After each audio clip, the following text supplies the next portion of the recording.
Hello. Because on this day. In 1975, Andre Lauren Benjamin. Lauren. And it's spelled like the lady way, not the boy way. What's the lady way?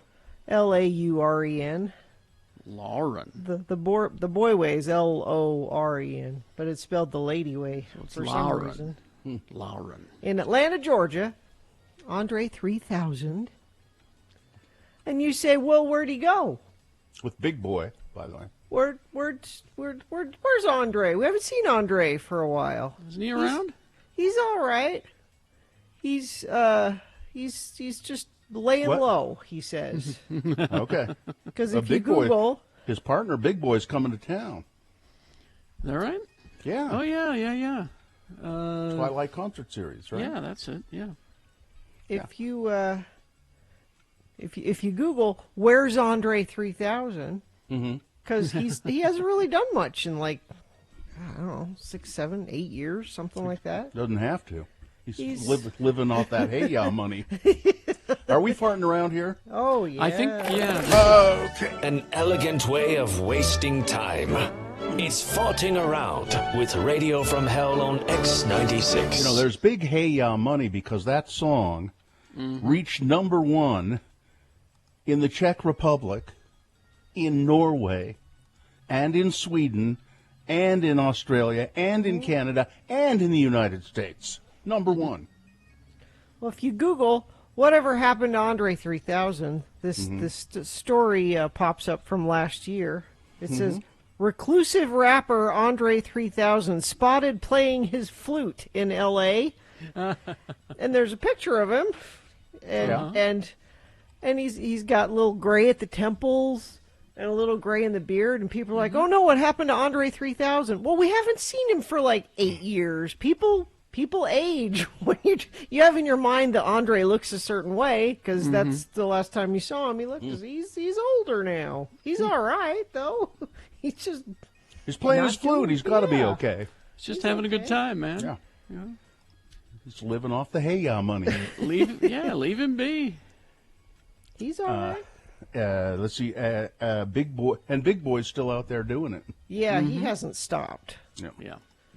Andre Andre did the acting thing for a while. That's right, he did. In a bunch of stuff, and then he just I read through this article and actually said he's had a little anxiety, wait a minute, maybe I don't want to be around people thing. COVID probably didn't help that with him. Well, he was just in that Dispatches from Elsewhere with the big Lurpy guy and Sally Fields and Andre 3000 was? Yeah. Andre Benjamin, yeah. That was just a couple of years ago. Last year, I think. Dispatches from Elsewhere. Who is that? Who am I thinking of? You said Lurpy guy. The big Lurpy guy who was one of Freaks and Geeks. I don't know. They had a Jason couple of them. Segel? Jason Segel, yeah. Yeah. He's the big Lurpy guy. Oh, the moly guy. Yeah. Molly. The naked guy. He's got a lot of moles. The puppet lover. He likes puppets. Oh, from the Muppet movie, yeah. Yeah, Jason Am Segel. I a man or am I a Muppet? So he hasn't been laying that low. He was quite prominent in that series. Dispatches from Elsewhere. Originally done. His character's name in that was Fredwin. Fredwin. Yeah, his name was Fredwin. He's also known for his work on the Cartoon Network animated series Class of 3000. Okay, well, he's all right. Again, he's doing plenty of stuff. Andre's all right. He's doing plenty of worry stuff. about Yeah, him. you made it sound like he's a total recluse. Well, no, just musically, we haven't really heard much from him in a while. It says that he has a lot of aliases. I'm just looking at his bio here. Birth name, as Gina said, Andre Benjamin. Yeah. Also known as Johnny Vulture. Johnny Vulture. That's a good name. Yeah. I like that. Andre 3K, Dre, Sonny Bridges, 3 Stacks. Hey, 3 Stacks. Yeah, that's pretty good. I can't even read that one. Ducal Blossom Game the third. That one didn't take. No, it sure didn't. That one. We tried that one. It didn't take. We should have workshopped that one a little bit more. Dookie Blossom game. I have the feeling that's something I shouldn't be saying on the radio. It sounds like Turd Blossom, maybe a little. Yeah. Yeah. I think it's Dookie reminiscent of that. So anyway, there you go. And remember, being reclusive is a choice, Gina. It's not like it's thrust upon you. You mean I can do that? I'm sort of doing that now. I don't know. Sometimes people don't sometimes people get pushed into being reclusive. Nobody wants you out in the world. Yeah. Go. No, because these days they can find a venue. They can find an outlet. You know, this whole idea about being canceled is ridiculous because there's always an outlet. There's Yeah. always a venue that you can be somewhere. It's true. Oh, yeah, I'm thinking about that. Yeah.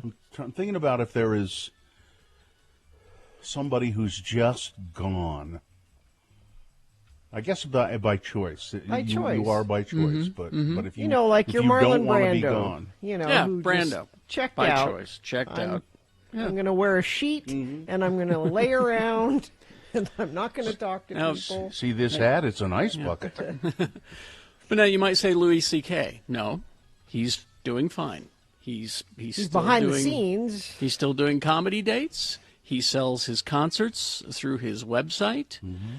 So he's still doing okay. You may Not not that I see him care. everywhere, but he's still there. Yeah. No, that's just my point. Is it being a recluse is by choice these days? No, to go back to Richard Marx that we were talking about a day or two ago. When you follow him on Twitter, sometimes people like troll him and go, "Yeah, man, you haven't done anything since the early '90s." Richard Marx is just fine. Yeah, he's fine. He may not be, Richard Marx #1 on the Billboard charts.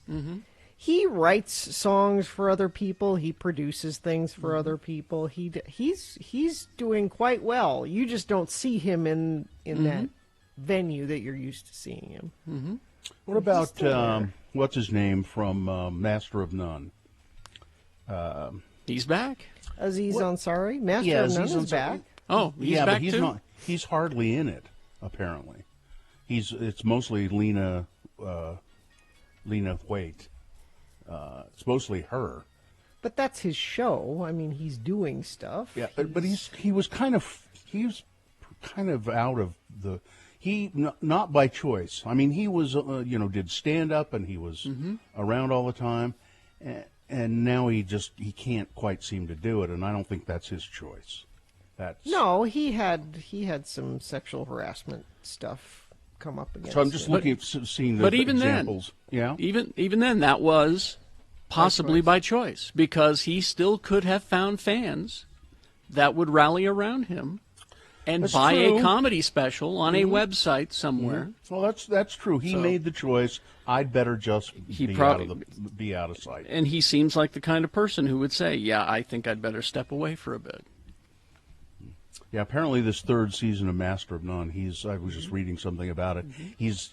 I was kind of excited because I like him, but he's like, he doesn't even show up until like the 4th episode or 5th episode, and he's got a really small part. So, See, people are now weighing in. Dave Chappelle stepped out of public view of his own Yep, accord totally, by choice. Totally chose that. Glenn Beck, someone asks, question What? mark. No, he's still Glenn out Beck there. is bigger than ever. He's got his own network. But he's out there talking to his people. You Yeah, don't exactly. see him because you're not his people. He's out there He's still talking to there. his people.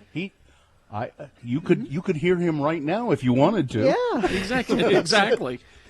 No, this whole cancel, someone being canceled, it's not a thing. Being canceled, it's if you're gone, it's by choice, or you're in jail. No, Juan Williams. I just was reading this morning. Now you know who Juan Williams is. Yes. He's a Fox stalwart, the only liberal voice on the Five, that show that's fairly popular. He is now out. Why is he out? Because Greg Gutman doesn't want him there anymore. Greg Gutfield. Gutfield, yeah. Greg Gutfield doesn't want him And there Juan anymore. Williams will find some place to be. Yeah, but I mean, it's not his choice to be off the 5, is what I'm saying. That's true, but He's he being will pushed he out. will bounce back. I mean, yeah, people get fired. These things happen, but this whole idea of them being canceled forever is just not a thing. Hey, you know what's not being canceled? What? The delicious taste of Mill Creek coffee. Oh, That's thank Oh, goodness. yes, No. we got to get on that. Yeah. not being canceled. The Mill Creek coffee, it's there, it's good, it's delicious, and you should have some now. It's the right thing to do, is what it is. Well, it is. It really is. It's delicious coffee. There we go. Out of my C-3PO thermos, Into your R2. into my R2-D2 mug. It's very on brand. You're this not a morning, geek at all, Terry. are you? No, No, not at all. I just think that's good looking. That is just such. That that's is. just good looking. It's shiny. All right. Let's get this over with then. Let's All get right. it started so we can get it over with. Check-ins is what we're looking for now. 877-602-9696. What do you got to say for yourself, huh? Sup? Speak up. If you better speak now or forever hold your peace. That's what I'm saying. It's a what is that? A kitty? A kitty. See, it's a kitty. All right. 877. Terry. We're easily distracted here on the Yeah. Radio Sorry. from Hell show. 877-602-9696. Call, check in with the Radio from Hell show. We need to hear from you now, and if we don't hear from you now, it's your fault, not ours. All That's right? exactly right. Scott Hale, Plumbing, Heating, and Air. I know people are turning on their air conditionings for the first time since last season. You know what I And- saw? What? I saw our very own Todd Newcomb returning from his vacation to plumbing issues, which I think we Oh. need to bring up with Nick Davis. Maybe he clogged the toilet at his house, but Todd Maybe. called Maybe. Scott Hale to fix it. 801-264-HALE. That's the number to call for Scott Hale, Plumbing, Heating, and Air. They'll come out and do your furnace or AC tune-up. And I think it's I don't have the copy right in front of me, but it is till the end of this month. It's still $29, I believe. So get that scheduled now. Scott Hale, they'll come out and make sure everything's running well. 801-264-HALE. His people are good too. I mean, they're licensed to HVAC people. They know what they're doing. So give them a call or go to the website scotthale.com. Is it chilly weather yet? I think You want to eat chili? Well, see, I had a little argument with my wife, and I just wanted to clear this up. I know it's September. Yeah. That's- I don't that's- think it's quite chilly weather yet. Well, but you saw it's going to be like almost 90 today. some friends of ours, our friends the Duncans, Linda had some surgery, so we made dinner for them. And my wife said to me a couple of days before, will you make dinner for the Duncans? And I said, yeah, sure. And I said, well, I said, what should I make? Maybe I'll make lasagna. And then I thought, no. Dave's from an Italian family. He grew up eating Italian food, and his mother cooks Italian. I'm not going to make lasagna. I know, a big pot of chili. I'll make a big pot of chili. So I have all this planned, and then the day before yesterday, I said, well, I'm going to make that chili for the Duncans tomorrow. My wife said, well, chili? It's hot. It's not chilly weather. It's not chilly weather. She's And right. I thought of chili when it was rain. It was rainy last week, and it was kind of rainy and drizzly. And I said chili, and then she said, "Well, it's not chilly weather." And I thought, "Come now, wait a minute though. I like a good bowl of chili anytime." Chili is a... Here's why. Actually, hot weather is chilly weather. Yeah. Why is it that in the Latin American countries, that's where all the spicy food is? Yeah. It's because it's so hot, they want to sweat so that it cools them down. So make it spicy, and it's chilly weather. Yeah. I just Boom. There you go. I just don't understand why there has to be a certain weather for certain food. No, it's like if Joe- it's good chili, Joe makes anytime. these stews, but he can only do it like in the fall and the winter. Like But that's having mainly because he has. stew in... That's mainly because he has clients in town. No, but like you don't have stew in July. Sure you do. Stew is a cold weather. That's true. We make chicken noodle soup, and You don't ever do and it we in the only do summer. that when it starts to Yeah. get cold. But you can do it. But I think that you could, and again with the spicy, that's what I think. Well, that's fine. You guys go making ahead. chili. You guys go ahead and pigeonhole yourselves. I'm going to be the guy who has grilled cheese and tomato soup any day of the Hey, week. when it's 100 degrees. No, I outside. had Grilled that a few cheese weeks and ago. I had that a few weeks ago because we had tomatoes from Dad's garden, and we had too many. You made tomato So soup. Sue made tomato soup, and we had grilled cheese. By the way, you can always bring me more tomatoes. Oh, okay. Smoked Gouda, Yeah. grilled cheese. Yeah. Awesome. Gouda. So that's I'm going to be the guy because I like a good You bowl break of the chili. rules there, Bill. Anytime. You- Stu, you have Joe next summer. Okay. Right. Have Joe make me a stew. We'll have you over for stew. I'm No, telling I'm you. not following society's rules. I'm not putting up with that chilly weather. That's right. I'm going to eat chili anytime I want. Don't try to tell me. Sometimes I felt a little tied down by a mortgage, kids. I felt you're tied down you're by. pushing back. That's it, Push baby. back. That's it. Take that. No more crap for me. I'm eating chili in the summer. Take that, society. In your face, man. Always being held down by the man. That's it. All right. Chili for me. That's right. Thank Don't you. chain Thank me you. down with your manners. Exactly.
6:23. Let's get it over with. Yeah, there are very few things you can say that they are as good going in as they are coming out. Very few things.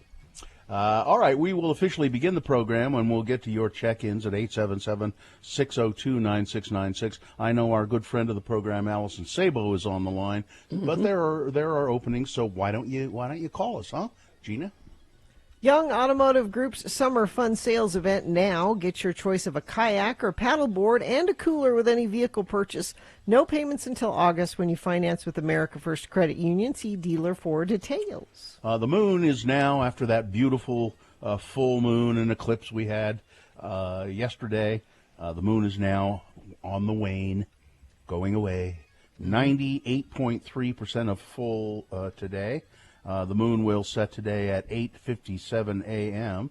Today being Thursday, it's the 27th day of May in the year of our Lord Jesus Christ, 2021. 434 days of broadcasting from our homes because of the coronavirus pandemic. And this is the morning show that denies rumors that we escaped from a lab in China. Those rumors have been spread by filthy imperialist dogs, and they have no basis in reality, all right? We are the Radio from Hell show, starring the lords of morning radio. Kerry Jackson, not an imperialist dog. No, how could I be? Bill Allred, snowflake extraordinaire. Gina, remain-seated Barberi, right there. Radio, part of a radio dynasty. Katie, for short, is our producer. She's in the studio in downtown Salt Lake, making sure, in spite of technical problems today, trying to make sure that everything's running smoothly. And I don't know, is it just a skip today? Just still skip today in the producer's booth. Okay, there we go. All right. Let's get things going. Allison Sabo is on the phone. Allison, how are you? Hi, good morning. Thanks for letting me listen. So I'm doing very well. The refinance cash out hit my bank account on Monday, and I bought a new car for cash yesterday. Wow. Congratulations. What'd you get? I got a 2019 Jeep Compass Trailhawk. Nice. Yeah, Compass and Trailhawk. I have not driven anything newer than 2003, ever.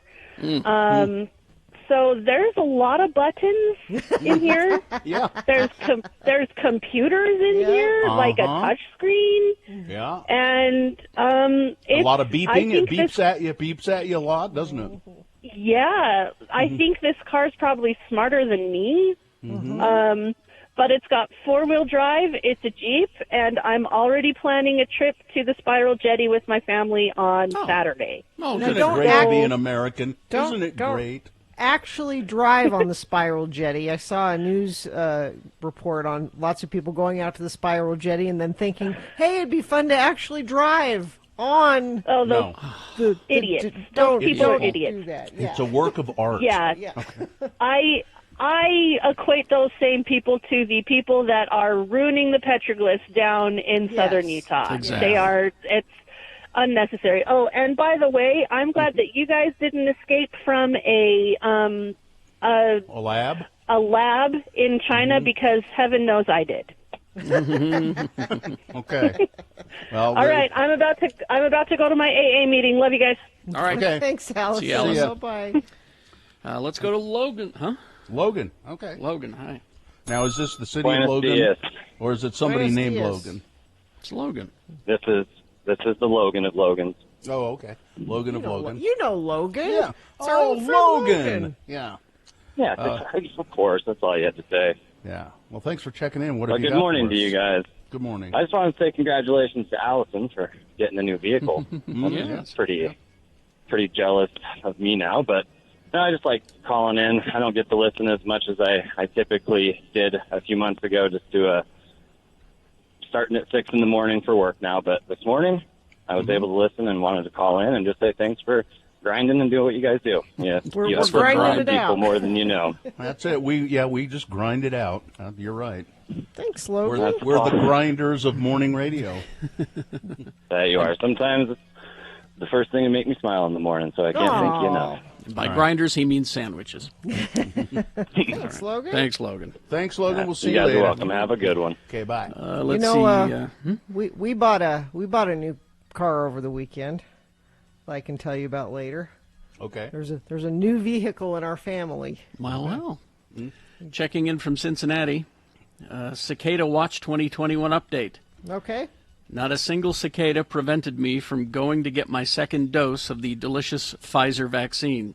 So I guess that's traffic as well. Oh, good. Smooth sailing in Cincinnati. Yes, traffic, please, Gina. Smooth sailing here, too. No cicadas being reported in Salt Lake City. But if you see other critters, you can let us know about that. Things in the road, free ladders, sofas, that kind of thing. We're not yet doing the reports that saying, oh, it's Memorial Weekend and traffic is crazy. We're not there yet. So maybe you should leave now if you're planning to go out of town, because traffic seems to be moving very well. If you do see something, though, and it's safe for you to text us, you can send it in 33986. If you're looking for an adventure this summer, look no further than your backyard at Nevada's Pony Express territories for both outdoor recreation and fun. Go to loneliestroad.us for more information. All right. We will take a break. We will be back. Big Boy News coming up after this. And then at 7 o'clock, it's Beat Gina, of course, on the way. Beat Gina, you could win a Radio from Hell face mask. Ooh. Right? They're very comfortable, stylish. And you still need them. All right. Yes. We'll take a break, and we will be back after these. X96.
Well, have you ever wondered what it's like to sneeze while you're driving 200 miles an hour in an Indy car. Have you ever wondered what? I would think it would be like sneezing, right?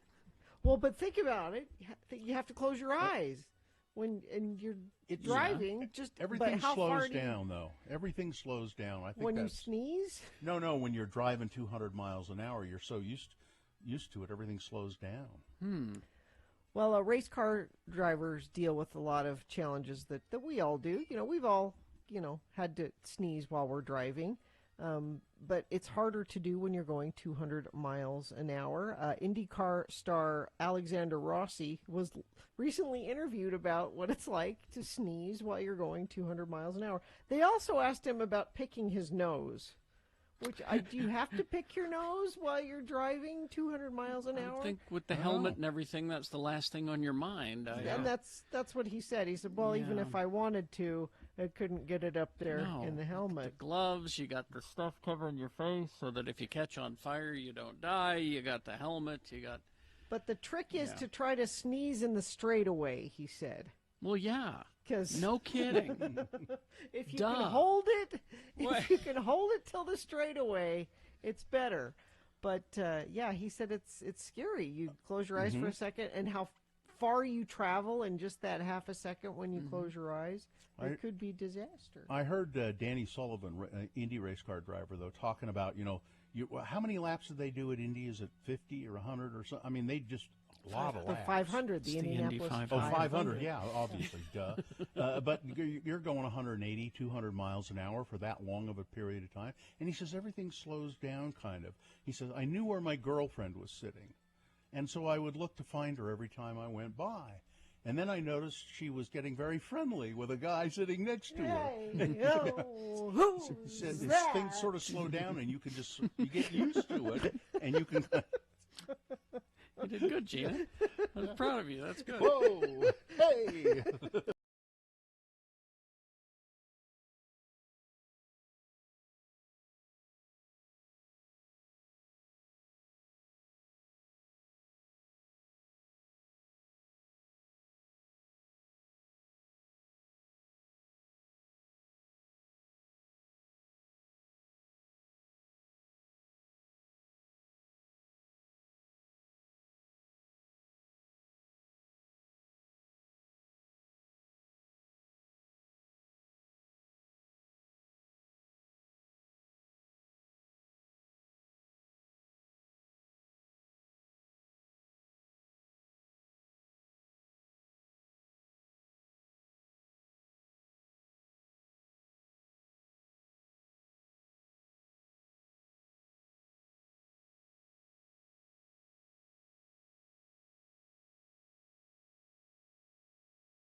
I'm sorry, I got to interrupt quickly. What? Breaking traffic news. Breaking traffic news? Okay. No bears or accidents on the Dallas North Tollway today. I'll keep an eye out for them on the George Bush Turnpike as well. Friend of the program from Texas says. Also, Gene, I saw a critter this morning. Cat in Kearns. Beautiful beige coat, black ears, slight limp. Did not respond to cat calls. I know that cat. Thank you for sending in your critter alerts to 33986. All right. We've got Geek News coming up after this. Big Boy News and Opinioendo brought to you by. During the month of May, get a professional AC or furnace tune-up for only $29 with Scott Hale Plumbing, Heating, and Air. Call 801-264-HALE. A municipal transit worker, San Jose, California, opened fire as the morning shift was gathering yesterday at the San Jose rail yard. 8 people are now dead, including the gunman, so that's 9. The latest mass shooting of the year. Many of them have plagued the United States this year. California law enforcement officials identified the gunman as Samuel James Cassidy, a maintenance worker who had been with the Regional Transit Agency for at least 10 years. The authorities said he appeared to have killed himself at the scene when he heard the cops arrive. It's unclear how many people were wounded, but at least one person was in critical condition. The gunman was an employee at that facility. And President Biden has said in response to this, this is enough. Enough is enough. He has urged Congress to take immediate action on gun legislation in the wake of that shooting, which I'm sure they'll do. Yeah. In wake of which shooting? We say this after every shooting. Biden said in a statement, once again, I urge Congress to take immediate action and heed the call of the American people, including the vast majority of gun owners, to help end this epidemic of gun violence in America. He described the shooting as a horrific tragedy and said that he and Vice President Kamala Harris, who also called on Congress to act, had been briefed on the situation. So did Ted Cruz swallow a fly or not? Apparently he did. This is an old video, but it has resurfaced, and I'm glad it did because I didn't see it the first time around. Did Ted Cruz swallow a fly? The senator has been dubbed as Toad Cruz. This old video has come out and gone viral again. The fly was on Ted Cruz's face. He was, that's where flies live. Well, they're like a fly loves S. Yeah. Well, that's. Yeah. Well, if you know anything about Satan, Gina, flies are attracted. Flies are attracted. The smell of sulfur. People say the smell of sulfur is all around him. Cruz was speaking to Sean Hannity when the incident with the fly occurred. This is the second time a fly has stolen the show from a Republican, of course, Mike Pence, here in Salt Lake City. Mm-hmm. Now, there was speculation that it might have been the same fly, but no, I don't think that's possible. This was a smaller fly, and it sort of landed on Ted's mouth as he was talking, and he kind of brushed at it, and then it went into his mouth. And he took a drink of water and swallowed wash it down. Yeah. Mm-hmm. Yeah. So perhaps he'll die. Oh, there was an old senator who swallowed a fly. Ted Cruz. That's really good. So go look for it. You'll find it. It's No, don't. It's gross. No, it's wonderful. It is absolutely wonderful. There was a senator who took away your voting rights and ate them, swallowed your voting rights. I don't know why he swallowed your voting rights. Harvard Law professor Alan Dershowitz is suing Netflix. Really? For $80 million, something like that. Because of the documentary, a 4-part series released in May, released this month, called Filthy Rich. And in this documentary, Virginia, and I can't ever remember how to pronounce her name, Goffier, who was a victim of Jeffrey Epstein. Mm-hmm. She claims that Epstein lent her out to Alan Dershowitz for sex. Mm-hmm. Dershowitz adamantly denies that he slept with any Epstein victims, including her. He claims the series did not feature evidence, the evidence that Netflix had agreed to present, so he knew it was coming. The Netflix defendants leveraged Professor Dershowitz's name to drive views of their miniseries and then proceed to defame him with clever manipulation of facts. This makes a mockery of our First Amendment, said Dershowitz's attorney. This is Harvard Law professor Alan Dershowitz, who is apparently he could also have flies landing on him because he's a POS as well. The smell of sulfur is all around him. Demonic possession. So Joe Biden has ordered an intelligence inquiry into the origins of the coronavirus. Okay. Because there's so many rumors swirling around. People are making so many claims. The president says, well, we should let's get to the bottom of this if we possibly can. He has ordered U.S. intelligence agencies to investigate the origin of coronavirus, indicating that his administration takes seriously the possibility that the deadly virus was accidentally leaked from a lab in China, in addition to the prevailing theory that it was transmitted by an animal to a human outside of the lab. So... Okay, well, let's get to the. Although it's looking into the past, I don't know if we need to look into the past. You know, it's so over with. We don't need to do that. Well, Representative Chris Stewart, our congressman, appearing on the right-wing Newsmax TV network. You know, the safe Went space. on the news. Yeah. Safe space. He was asked if it was possible that China intentionally released COVID-19 from the lab, and Stewart didn't take the bait on that question exactly, but he did suggest that China maliciously let the virus spread to other countries. Now, he didn't say that.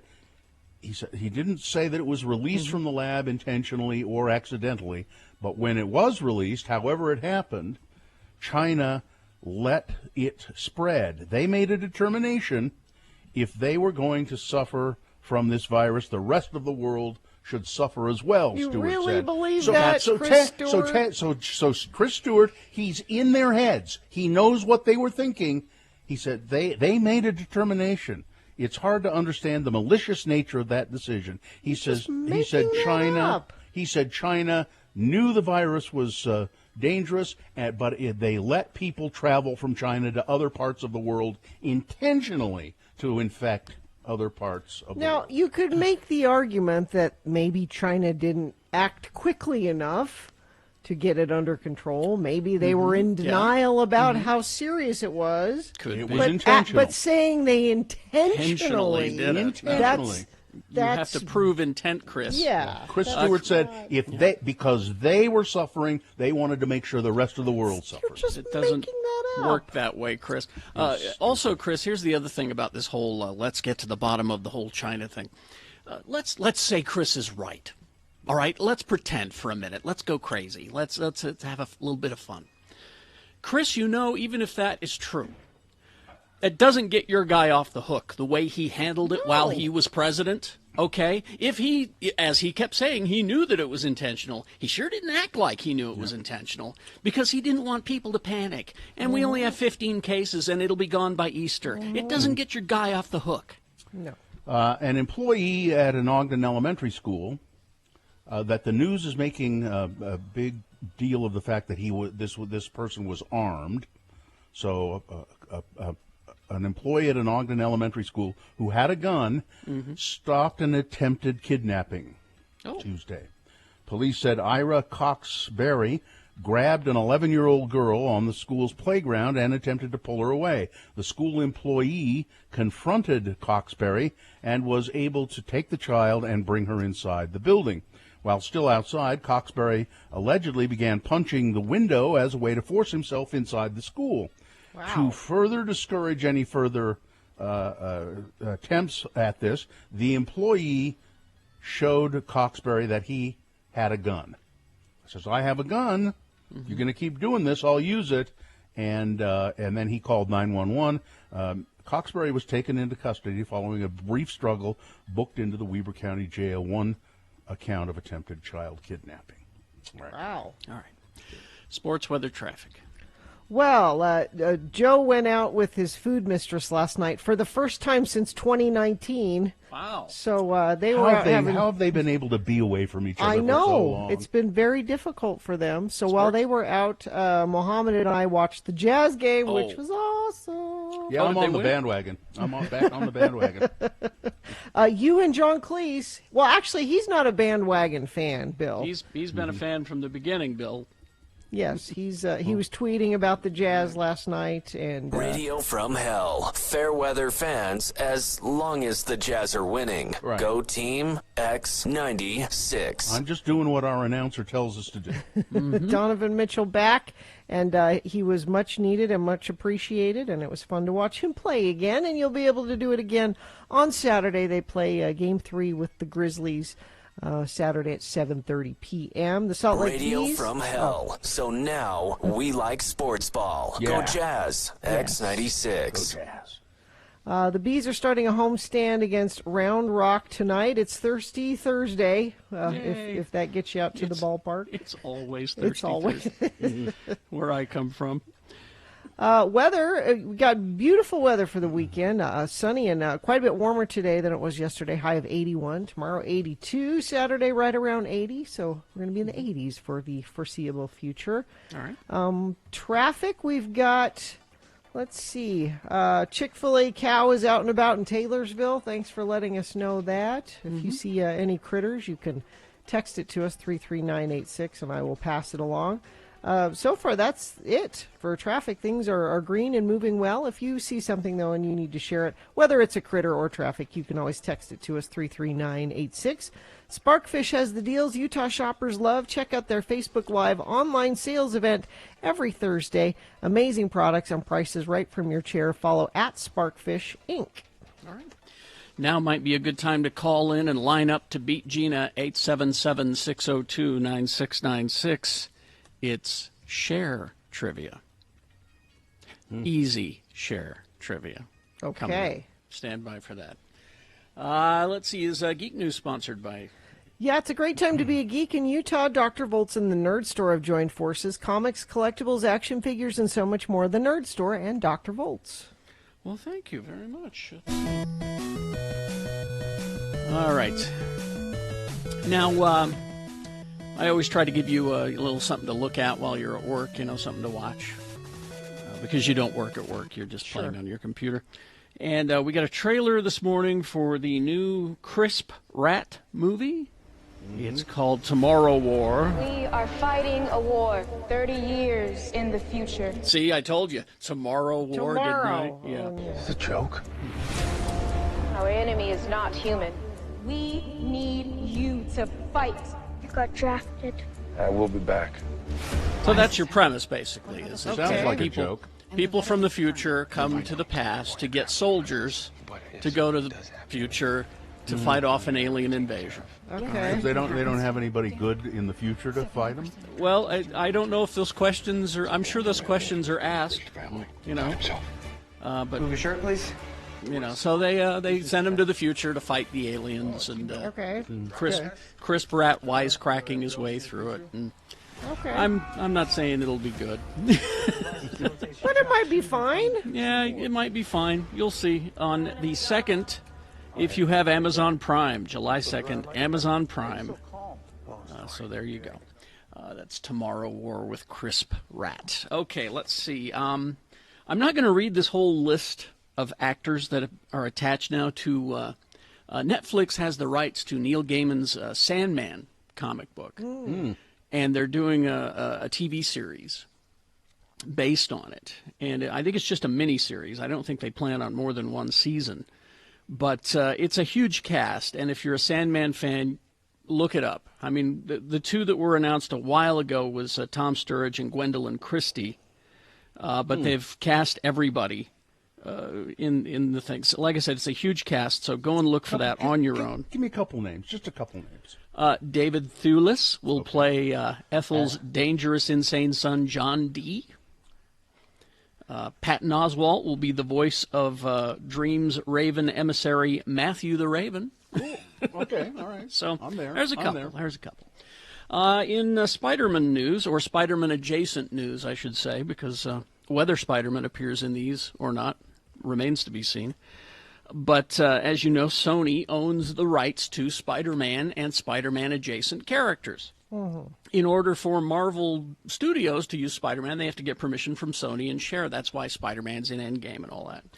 But Sony's been keeping all the rest of the Spider-Man characters pretty much to their own. So that's why you're getting a villain movies. That's why you're getting Venom. That's why you're getting, let's see, Morbius is coming because he's a Spider-Man adjacent villain. Well, the latest one is Kraven the Hunter. And they have cast Kraven the Hunter Aaron Taylor Johnson, who has been in several comic book movies, Kick-Ass, and he's also Quicksilver. I think what they did was they saw him in the Age of Ultron as, Wanda's brother, Pietro, doing his semi-Russian accent. Because, you see, Kraven is Russian. The character is. Kraven the Hunter is Russian. Kravenov is what it's short for. So, yeah, you're getting a Kraven the Hunter movie. And so I guess that's what Aaron's good for now, is his semi-Russian accent. He'll be fine. He'll be fine in that. The Garbage Pail Kids. Yes, if you're of a certain age, you remember the Garbage Pail Kids. It was a series of trading cards and stickers that you would get from Topps, and the gum as well. Apparently there was a TV show and a movie a long time ago. Yeah, there was. I don't remember. I knew the TV show. I didn't know there was a movie. Yeah, well, apparently the movie came out in '87, and it is a perennial mainstay in discussions of worst films of all time, apparently. But the Garbage Pail Kids' rights have been snatched up by Danny McBride. Yeah. And he wants to make an animated series for Garbage Pail Kids, and they're working on that. Just a quick note, he says it'll be family friendly. That's kind of not what the Garbage Pail Kids are all as a matter of fact, they caused a lot of... there were people very upset by the Garbage Pail Kids. Exactly. So we'll see. I mean, he claims to be a fan. Maybe he can take it as far as he can take it. I'll look into that and let you know next week. Let's see, Evil Dead 4 on HBO Max. Now, Evil Dead, we had the sort of reboot. It was called Evil Dead Rise. No, this is called Evil Dead Rise. But we had a remake in 2013 that was reasonably well received. I thought it was pretty good. And then in 2015 to 2018, we had that TV series Ash versus Evil Dead. Right. Now, the thing about the remake is that Ash, the character, Bruce Campbell, was not in that, in the remake. And he will not be in this either. He's just Bruce Campbell is producing, along with Sam Raimi and all the people who are behind the Evil Dead. So this is the first official Evil Dead 4. They're not counting that reboot, apparently. So this is Evil Dead 4, and it's going to be called Evil Dead Rise. And again, Ash will not be in it. It will be starring two estranged sisters whose reunion is cut short when flesh-possessing demons thrust them into battle for survival. Evil Dead movies. Yeah. Yeah. Sounds... So there you go. All right. Traffic, Gina, please. Yeah, it's been a fairly light traffic morning.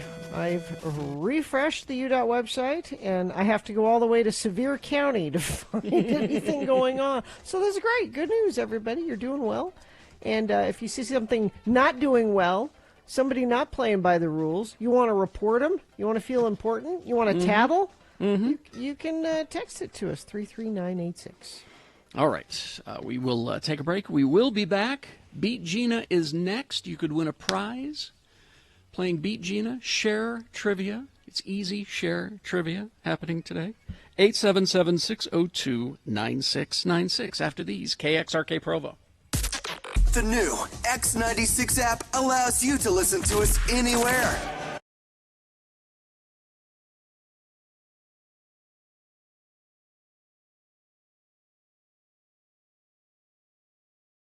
See what I got here? Well, it keeps appearing and disappearing because of your filter. If you hold it up, there you go. Hold it in front of your face. Is it a plane? Gin-soaked raisins. Oh, I thought it was a brain inside of a jar. No, gin-soaked. So remember that story last week? 105-year-old woman. Yes. She ate 9 gin-soaked raisins a day. So this is your health plan? This is your... I haven't tried them. And they were golden raisins. Of course. So I bought some golden raisins, and I put them in this and then covered them with gin. They've swollen up quite a bit. They're swole with gin. I haven't dared try them, though. Swole with gin. So am I, as a matter of fact. If they... I like that this is your new health plan. This is... Smells ginny. Should I try one? Let me see. You're frozen. Your picture froze, but yeah. I'll have to take your word for it. It says looks. Oh, there I'm back. So let me just try one. See. No, you're not. I'm not back? Well, I'm back as far as I'm There you concerned. are. Now you've frozen again. Okay, let me just try one of these. Okay. Maybe this is the universe telling me, don't do it. One Gin-soaked raisin. gin-soaked Yeah. raisin. I wonder how she came to 9. I don't Do know. you think she experimented for a while, and she went all the way to 10 and went, nope, 10 is too many. The 9 is the right amount of gin soaked. It's pretty nasty, actually. Really? Yeah, it's Even not. even with the sweet golden raisins? Yeah, they aren't sweet anymore. Oh. No, I just ate some of the raisins on my cereal yesterday, and they're quite sweet. But yeah, no, they're not sweet anymore. I just Googled gin soaked raisins. Yeah.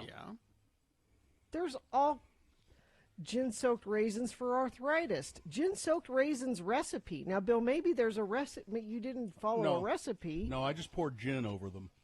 Cheap gin. Let me see. Is there something is there something you're supposed to be Let me doing see to what the them recipe besides that? is. Isn't that interesting? Yeah. Let's see. Hold on. Okay, I'm holding. Am I back? Oh, Well, while Gina searches this, let me remind you, a quick reminder, that Red Roofing Ogden Homeless Drive ends today at 4, giving all their stuff to Lantern House. You can drop donations at 2772 H Avenue in Ogden. Thank you, Roman. now here's the recipe for gin soaked raisins. All right. You need 2 cups golden raisins, What? Okay. 1.5 cups gin.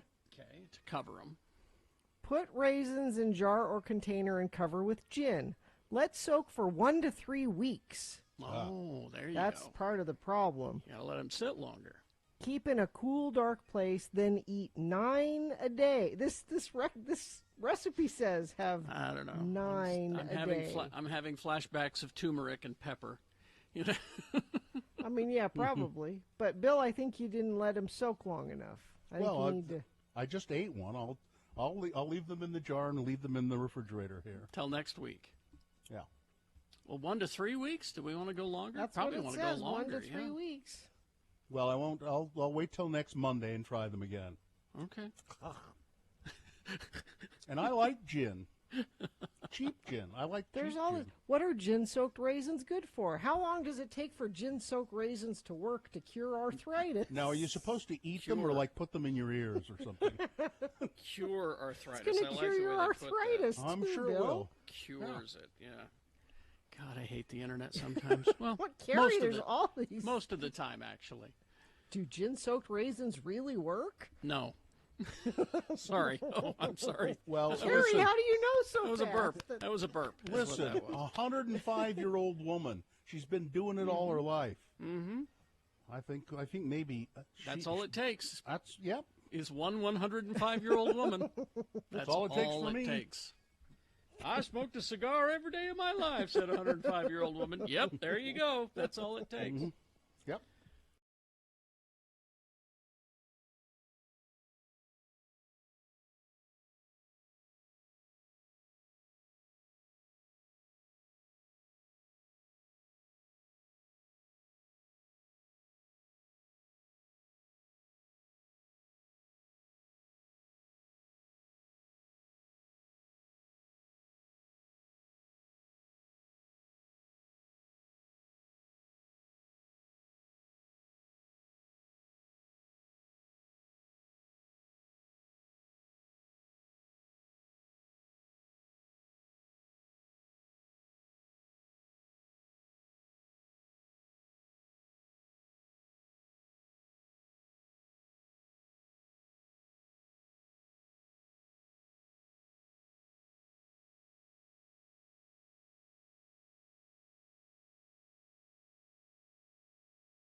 It's gather the family around the radio so you can all play along with the family-friendly game we call Beat Gina.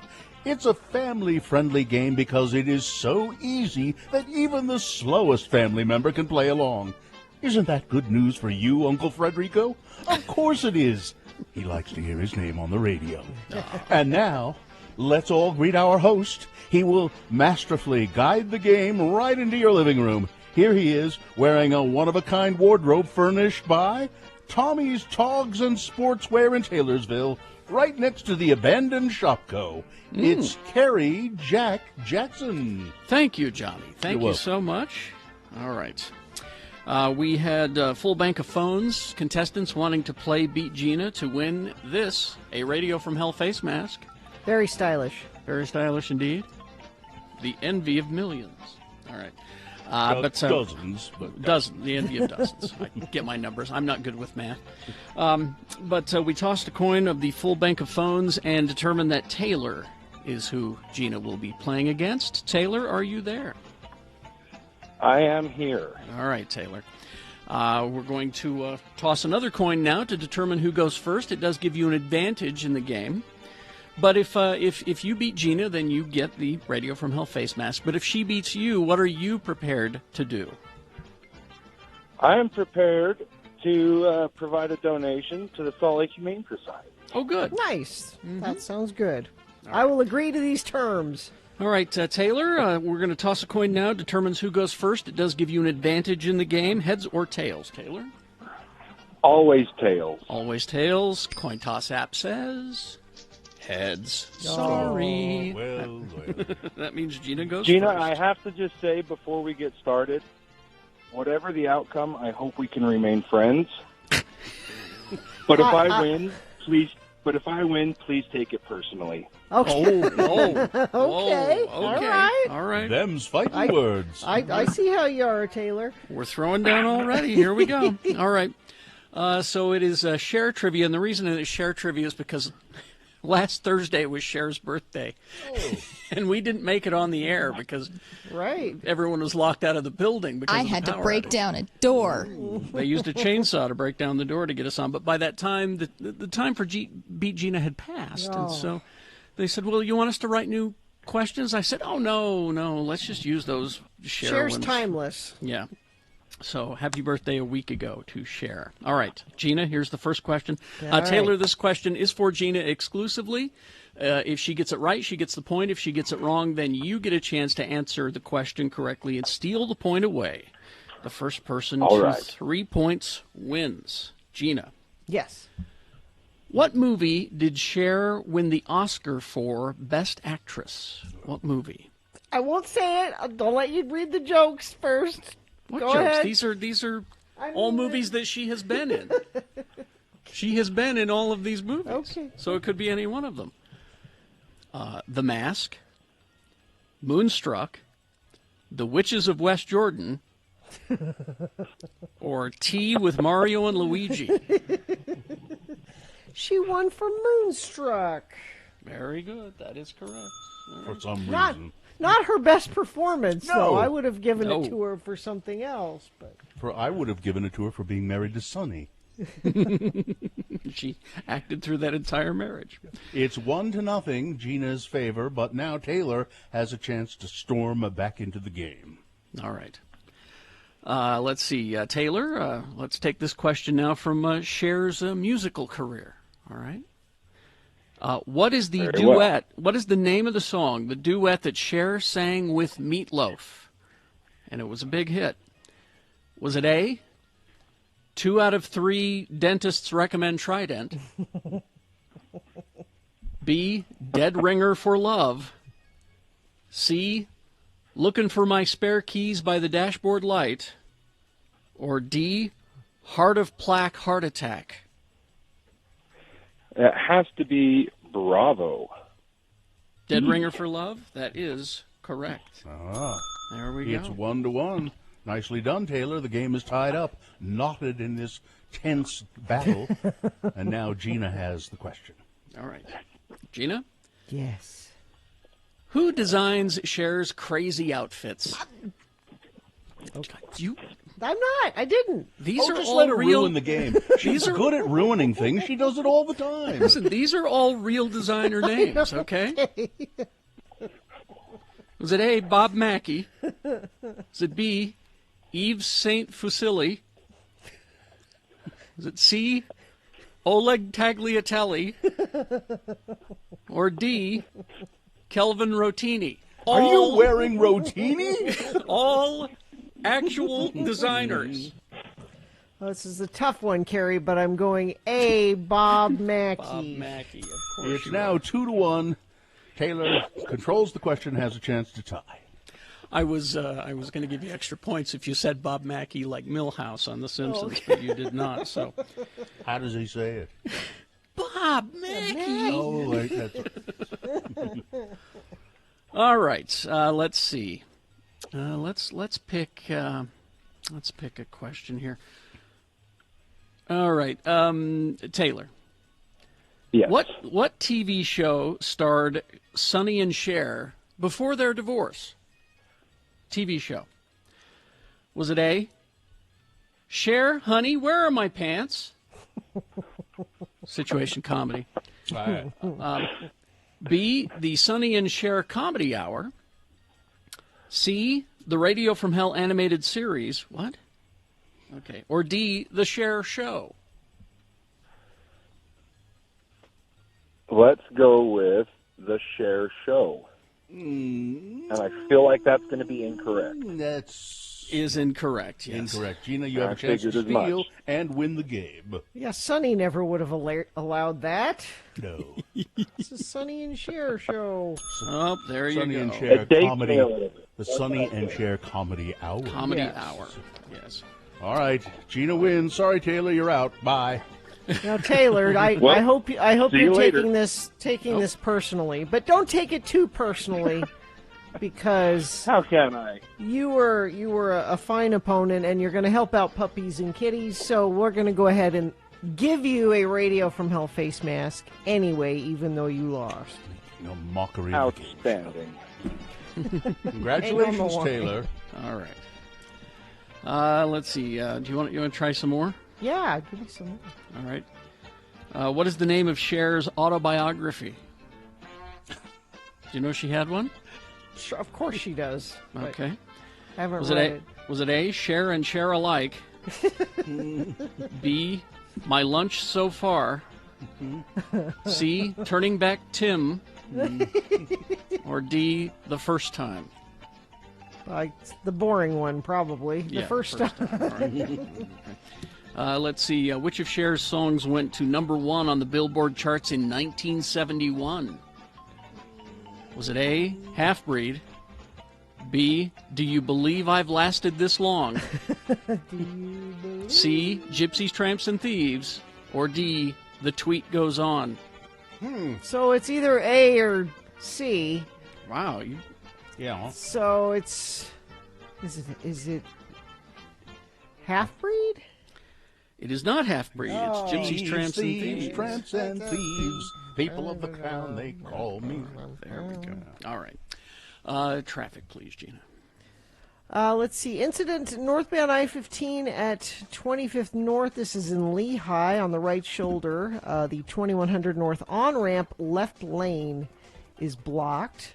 That's the only traffic incident UDOT is telling us about. Do you have something to tell us about? You can text it to us if you see something, and if it's safe for you to do that, 33986. Are you searching for Pokemon? Locally owned Haster Games has the best selection of Pokemon, Dungeons and Dragons, Magic, and more. Shop online at HasterGames.com or visit the store. 6831 South State. Curbside service is available.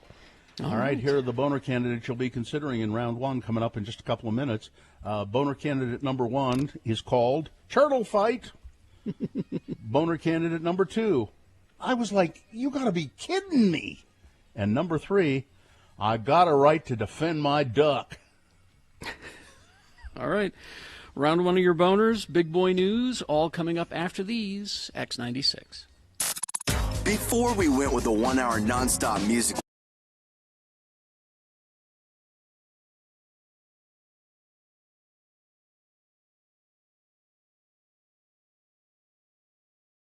Enjoying a delicious piece of German chocolate cake pie. Exactly. That's kind of weird, Travis. It's Travis the Pieman here. Hi, everybody. German chocolate cake pie. Exactly. We have an official pieman for the Radio from Hell show. Gina, by the way, I brought you your pie. Oh, It's a pie in a box. it's the McDonald's. Baked It's the pie that she will eat. We know she'll eat that. It's You're the missing one, out. It's the one thing I have in common with Donald Trump. You're missing out. This is delicious. It's delicious. It really is, Travis. And also, Gina, since I couldn't get you pie, I got you something else. What? Well, you got me pie right there. See, Travis has got an. Oh, did he? Yeah. Yeah. Travis has been making stickers. Remain seated podcast stickers.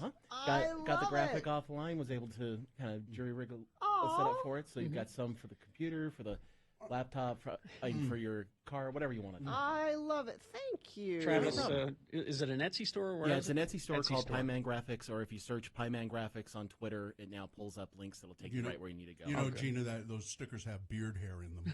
Do they? Yeah, probably. That's okay. I'm not going to eat them. I try to pick them out, but picking out the beard hair makes it artisanal. This pie has beard hair in it, and it's delicious. It's just delicious. Well, my boys helped me with this one, and, the 11-year-olds. Yeah, Travis sells stickers on his Etsy site. That's awesome. He's been selling Geek Show stickers. Now, Travis, you it's Pi Day, right? What do you know about the mathematical symbol of pi? Anything? It's the magical number that lets you calculate many things in geometry. The time that they actually celebrate it today, or at least the big math geeks celebrate it today, is today at 1:59 p.m. because then you get 3.14159, which are the first numbers of pi. Wow. I know. It's really you can get really geeky on this. So there's going to be math geeks at the bar at that time? At that exact time, they'll all raise a glass and they'll be good. Woo! And and there's little math things they come up with too, where they say that since there's 360 degrees in a circle, if you go to the 359th position of pi, there's 360 right there. If I understood math better, apparently it is this magical thing that you can calculate all kinds of things. It's an exact proportion that they figure is like a magic number throughout the universe. It helps things work. But we kind of adopted it too, is instead of just being pi as in the number, it's pi as in pie. Also, pizza today is big. I think Pie Pizzeria usually does some kind of special thing, or all the other pizza chains will do something special. I don't recognize the National Pie Day that they had back in January. Or February. We tried to call you out on that day, and it's just like Valentine's Day. It's a setup day where big pastry comes out and wants to sell pie. Big pastry. Big pastry. They tried to co-opt it. Exactly. Right. There's only two pie holidays that I celebrate, and that is Pie Day and Pie and Beer Day on the 24th. Yeah. Yes. Because nothing's better than a fresh raspberry pie and a Pilsner. Now, Travis, I know you also have you lost your job some time ago. I don't know what you weren't fired, but it was a.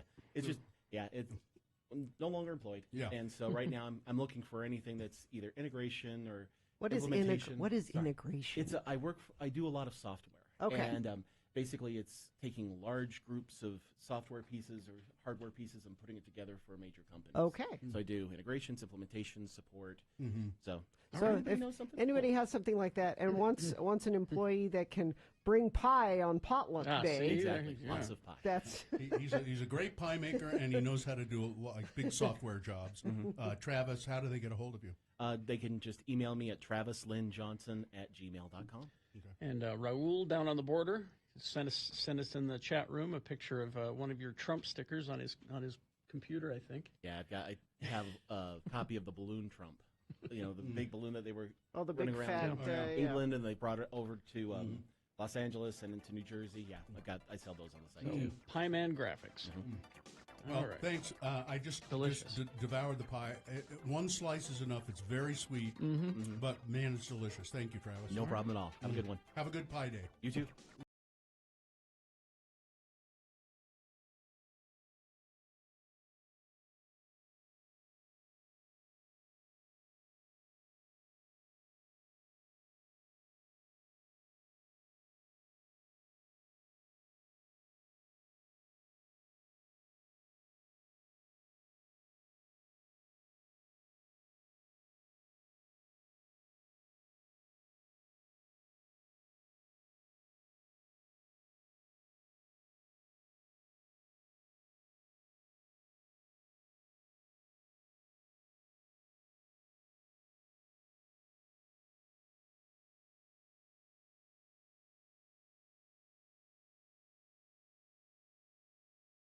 719. It just clicked over. 719 right Oh, now. wait. I'm sorry. I've got breaking traffic. Breaking news. traffic news? Okay. This is important.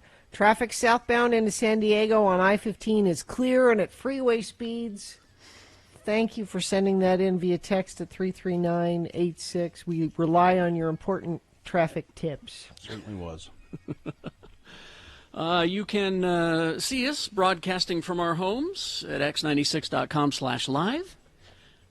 You can, just on your computer in the safety of your home or office, right there. Hi, how you doing? Or on your phone. Maybe you're on a shuttle on the way to the airport. I don't know. But you can watch us at x96.com/live. You can see us for realsies live together for the first time in a long time. Not this Friday, tomorrow, but next Friday. Is that the 4th? Yeah. The 4th at Tracy Aviary.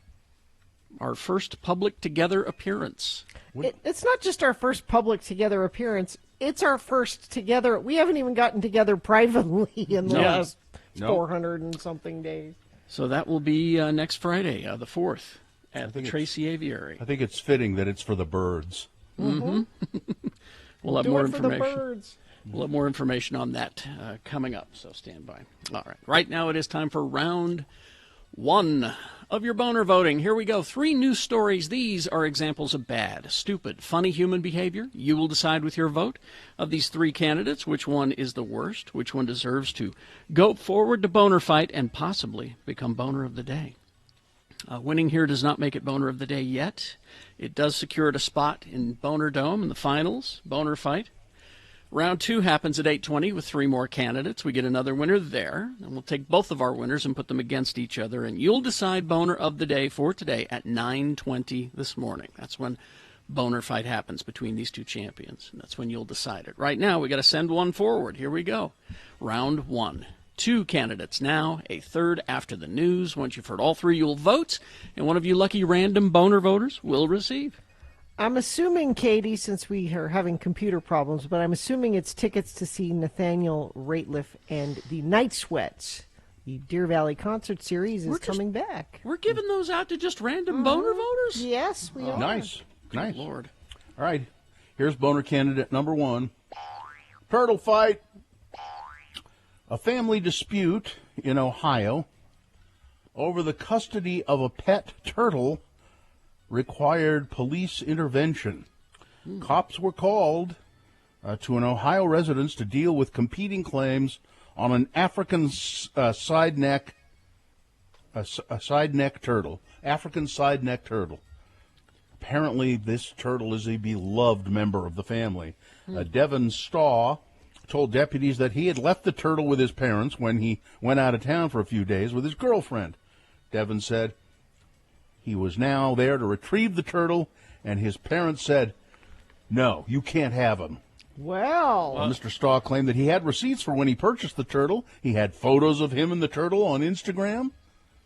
Staw's parents gave cops a different account of why they were caring for the turtle, who is not named in the sheriff's report. They don't give the turtle's name. I think it was Pokey the turtle. Both advised their son had requested the couple keep his turtle as he was going to be incarcerated and unable to care for the turtle. Straw's mother told cops that the turtle was in poor health when the couple began caring for it and had to receive medical attention. Additionally, Straw's parents said that their son was aware that the couple was going to keep the turtle permanently. The domestic dispute ended with the reptile remaining with Straw's parents, and after Straw's mother declared that her son was not permitted at the home, deputies advised Devin, "You are no longer welcome on these premises, and you can't have the turtle." Wow. Boner candidate number 1, turtle fight. Boner candidate number 2, I was like, you got to be kidding me.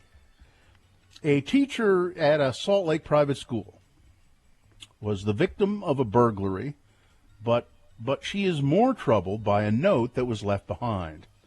In March, Shannon Foy Sundo moved to Mill Creek from Virginia so that she could return to in-person teaching, something that wasn't an option at her last school due to COVID-19 restrictions. Tuesday morning, Her welcome to Utah was literally shattered. Somebody broke the windows out of her car and stole several valuables. Oh, and I was like, "You got to be kidding me," she said. But under all, oh, no, wait, this is the capper. But under all the glass and mess was a piece of paper, and on the piece of paper, a one-word racial slur. Really? Jeez. I turned around, picking up pieces of paper off the ground. I flipped it over, and that's when I read that word that I don't even say, she said. Sadly, she has experienced this type of racism in every city that she's ever lived in, she said. I hate that I was almost numb to it. When you hear that word, it still hits hard, though, she said. I think we can all guess what the word might be. Her school community, though, at Garfield School, rallied behind her and started a GoFundMe page to help with repairs on her car and to sort of cover the cost of the items that were stolen. There is an entire community that cares about her, said Crystal Woods, the school's communications manager. Oh, that's good. A boner candidate number 2. I was like, you got to be kidding me. Coming up in a moment, boner candidate number 3. I got a right to defend my duck. Boner candidate number 3 for round 1. Coming up after this, Big Boy News and Opinioendo, brought to you by Volkswagens are some of the hottest cars in Utah. And to make shopping easier for Volkswagen Layton customers, they've calculated all of the leases and monthly payments right down to the penny on all new Volkswagens at VWLayton.com. Two-time Oscar-winning actor, or as he's referred to here, disgraced two-time Oscar-winning actor Kevin Spacey. Oh, that's more accurate. Has landed his first role since 2018. A cameo in a movie called L'uomo che disegno Dio, an upcoming film which stars a pretty actually famous, particularly in Europe though, Italian actor Franco Nero. ABC News first reported the casting news over the weekend.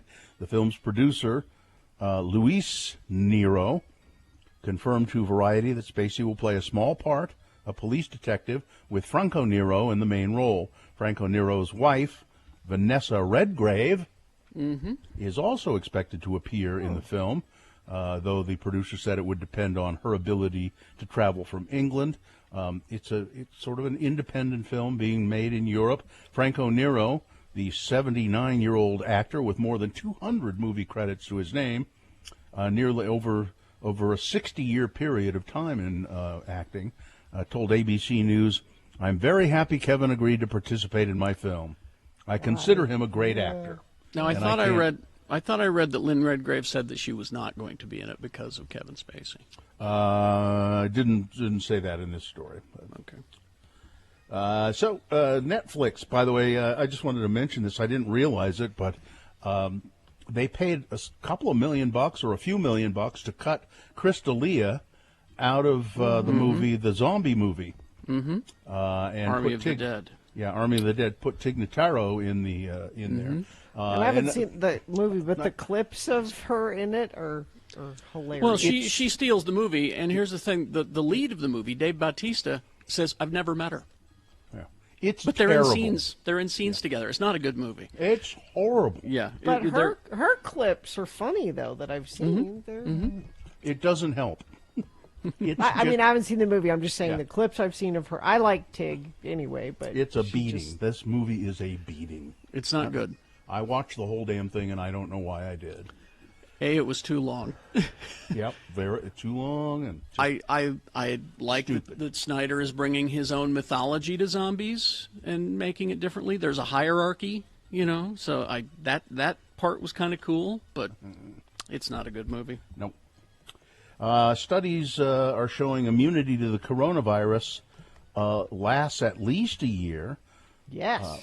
But possibly it lasts a lifetime, improving over time, especially after vaccination. That's according to It might be like chicken pox vaccine that you get. It's just a one and done. And that's according to 2 new studies. The findings may help put to rest lingering fears that protection against the virus will be short-lived. Together, the study suggests that most people who have recovered from COVID-19 and then who were later immunized will not need boosters, and vaccinated people who were never infected most likely will need a booster. However, as will a minority who were infected but did not produce a robust immune response. So they're saying if you had COVID and got a vaccination, you're probably good forever. But if yeah, and I mean they're pretty sure about that. But then if you just get the vaccination, they're saying it looks like booster shots will be in order. Oh boy, Royal Caribbean has received thumbs up from the CDC to do a test cruise, because people want to get back onto the cruising. And again, look for that documentary. Nope. It's a short documentary called The Last Cruise. It's all about the cruise that was stuck in Japan because of COVID. Yeah. Go ahead and take a look at that, and then. The Utah Department of Health's COVID-19 report for Wednesday showed an increase of 268 confirmed cases, no additional deaths of coronavirus in Utah. The alleged, well, they're not alleged, they were the organizers of a Halloween party here in Utah, an illegal Halloween party with thousands of attendees when COVID cases were spiking in Utah.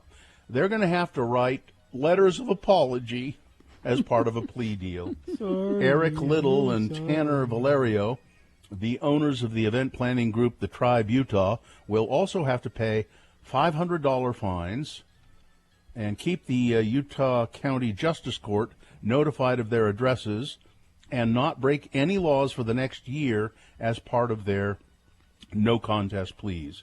Little and Valerio were charged with disobeying a public health law because of their alleged involvement in the party. Because of their involvement in the party. Yeah. The charges could have landed them 180 days in jail, according to court documents filed Monday. An estimated 10,000 people attended the party. I think all of them should also have to write letters of apology and, be charged and inform the Davis County Court of their whereabouts, all 10,000 of them. I think we should get a letter of apology because we had to report this story as it happened. Yeah. Gunman opened fire at a public transit rail yard in San Jose, California, killing at least 8 co-workers, wounding others. Then the gunman shot himself. He was an employee of the Valley Transportation Authority. And, why this happened, I don't. There is no valid reason. No, there's no thing that you would hear and go, oh, well, okay, that makes sense. Why? No. Listen, there's going to be a fireworks shortage. Good. Yes. So buy early. Don't buy fireworks. Don't buy fireworks. Our fire danger's bad this year. Yeah, it's going to be really bad. And remember, you might like hummus, but eating too much hummus, or as I like to call it, humus. Don't call it that. I like humus. No. It's made with chickpeas. I'd like to hear David Thula say humus. Humus. So it could be bad for your health. Eating too much hummus can be bad for your health, according to health experts in a new book it's a website called Eat This Not That. The degreed nutritionist Heather Hanks told the online food publication in February that eating hummus in excess can cause gastrointestinal inflammation. Yeah, it can. Well, it does me every time, but hummus is one of those things that are there. It's good going in and good coming out. But do you eat a lot of hummus? Isn't hummus like a little side thing that you have a little bit of? Depends. A lot of hummus. Depends. Make a meal of hummus. I used to wash my face in hummus. All right, that's it. Sports, weather, good. Traffic. Well, you got a couple of minutes here, actually. If you want. Oh, really? Mm-hmm. Yeah, it's 7:33. So. Oh hell, I don't. 2 minutes. Don't I have anything? Yeah, I do. Here, I'll find something. How about How about? Because How about? I could break down the MGM sale for you. Oh, Dexter. I could tell you about Dexter. Oh, Which would please you do rather? that. Yeah. Yeah, Dexter. So they're doing a reboot. Mm-hmm. Yes. Now Dexter has in the reboot has a new name, and he has a new job. It's not Lumberjack. Nope. So you Lumberjack fans, you're going to be disappointed. Let's see. From the way these tidbits are being received by fans, it's pretty clear that this series is the most anticipated revival of recent times. Is it? No one is saying who wanted this. That's because every Dexter fan wants to see the show redeemed from its horrible ending. The first chunk of fresh news here is that it's been reported Dexter's got a new job at an establishment called Fred's Fish and Game, which is situated near a gun shop. And the casting of Michael Cyril Creighton as Fred Jr., the store owner's son, solidified that report. So apparently that sounds like a joke to me. Yeah. But apparently it's true. Showtime has revealed Dexter's new on-the-job name tag on Twitter, and I don't know what it is. Yeah, but is he going to get to killing people? That's what we want to see. Oh, it's Jim Lindsay. That's his fake new name, his new identity? His new identity, Jim Lindsay. Because he can't be, a coroner or Dexter anymore because he's a wanted serial killer. So he has to work at a bait shop? That makes sense. You go, I can see I don't that. get a lot of action out here. I don't see a lot of people. I like the seclusion. All right. Dexter Morgan. But it hasn't calmed the spirit inside me. I'm just Dark Passenger, Carrie. Dark Passenger, sorry, Dark Passenger. I'm just upset that Angel won't be on the show. Hated that character. Weather traffic.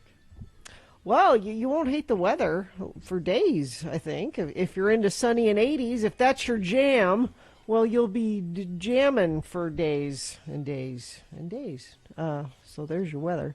Traffic, we've got a medical situation blocking the left lane of the on-ramp from 2100 north to go northbound I-15 in Lehigh. Traffic is very congested on the ramp. Just looks like it's just affecting the ramp, though, not necessarily affecting the flow of traffic. Crash westbound I-80 at milepost 100. This is 1 mile east of Tooele.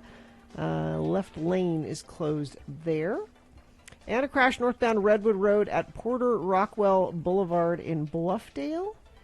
And friends of the program, saying I-80 West in Lake Point, 3-car pileup. Slow down, people. I agree.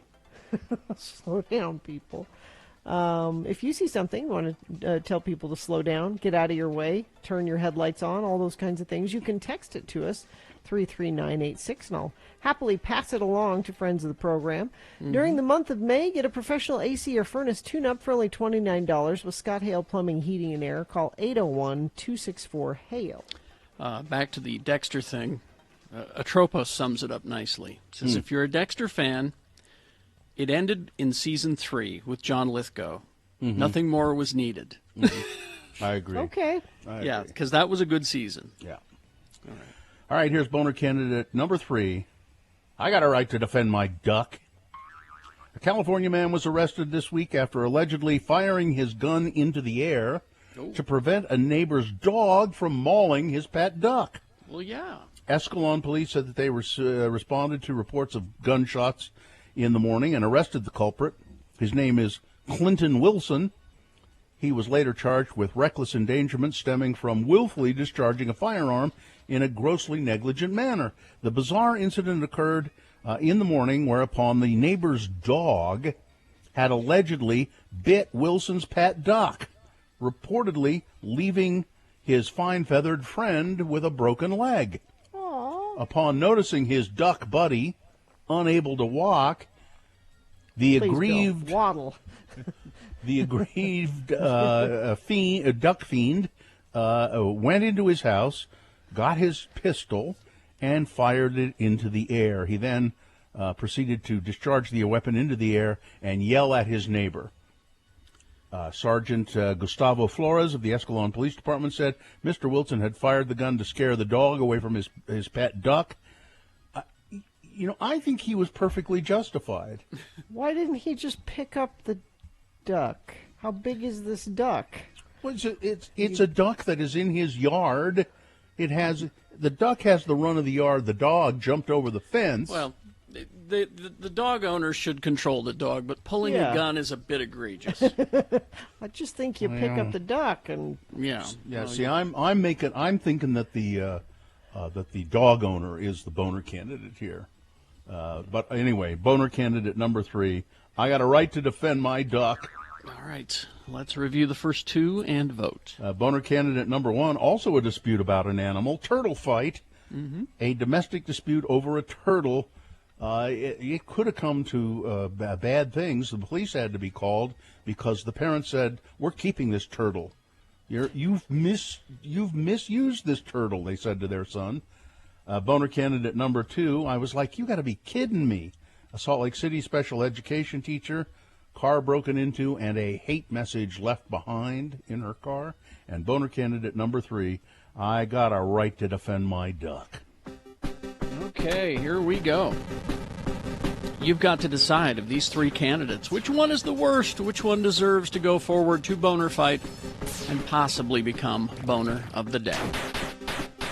I say possibly because this is not boner of the day. This is round 1. Round 2 happens at 8:20 with 3 more candidates. We get another winner there. Then we'll take both winners and put them against each other. And boner of the day happens at 9:20 this morning with boner fight. That's when you'll decide boner of the day between these 2 champions. So let's send one of these 3 forward. 1, 2, or 3. Remember your candidate number, the one that you think should win. Put that single digit in the message of a text and then text that to 33986. All right?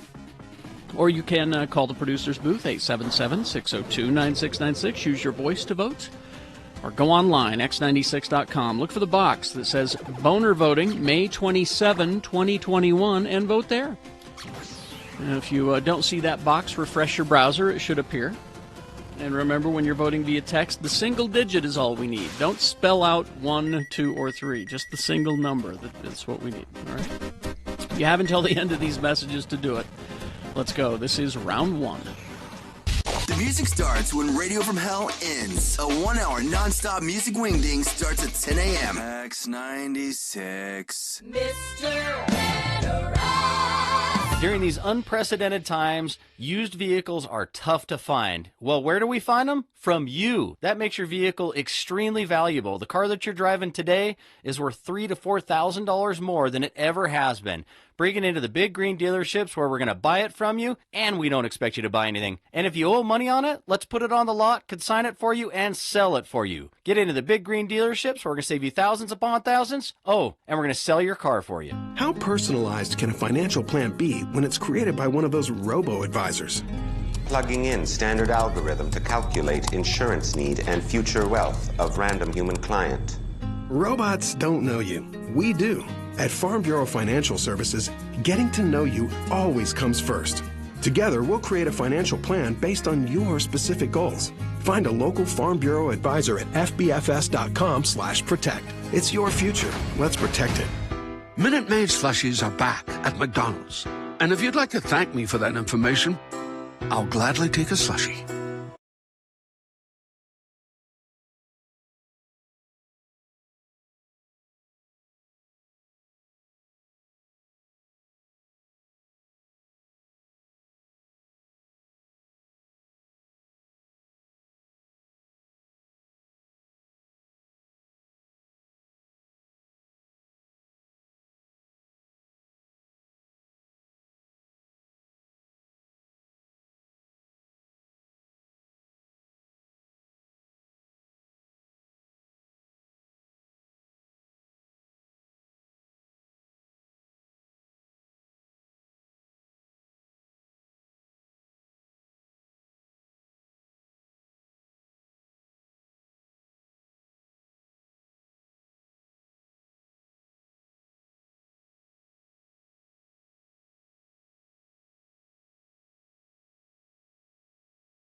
Okay. Yes.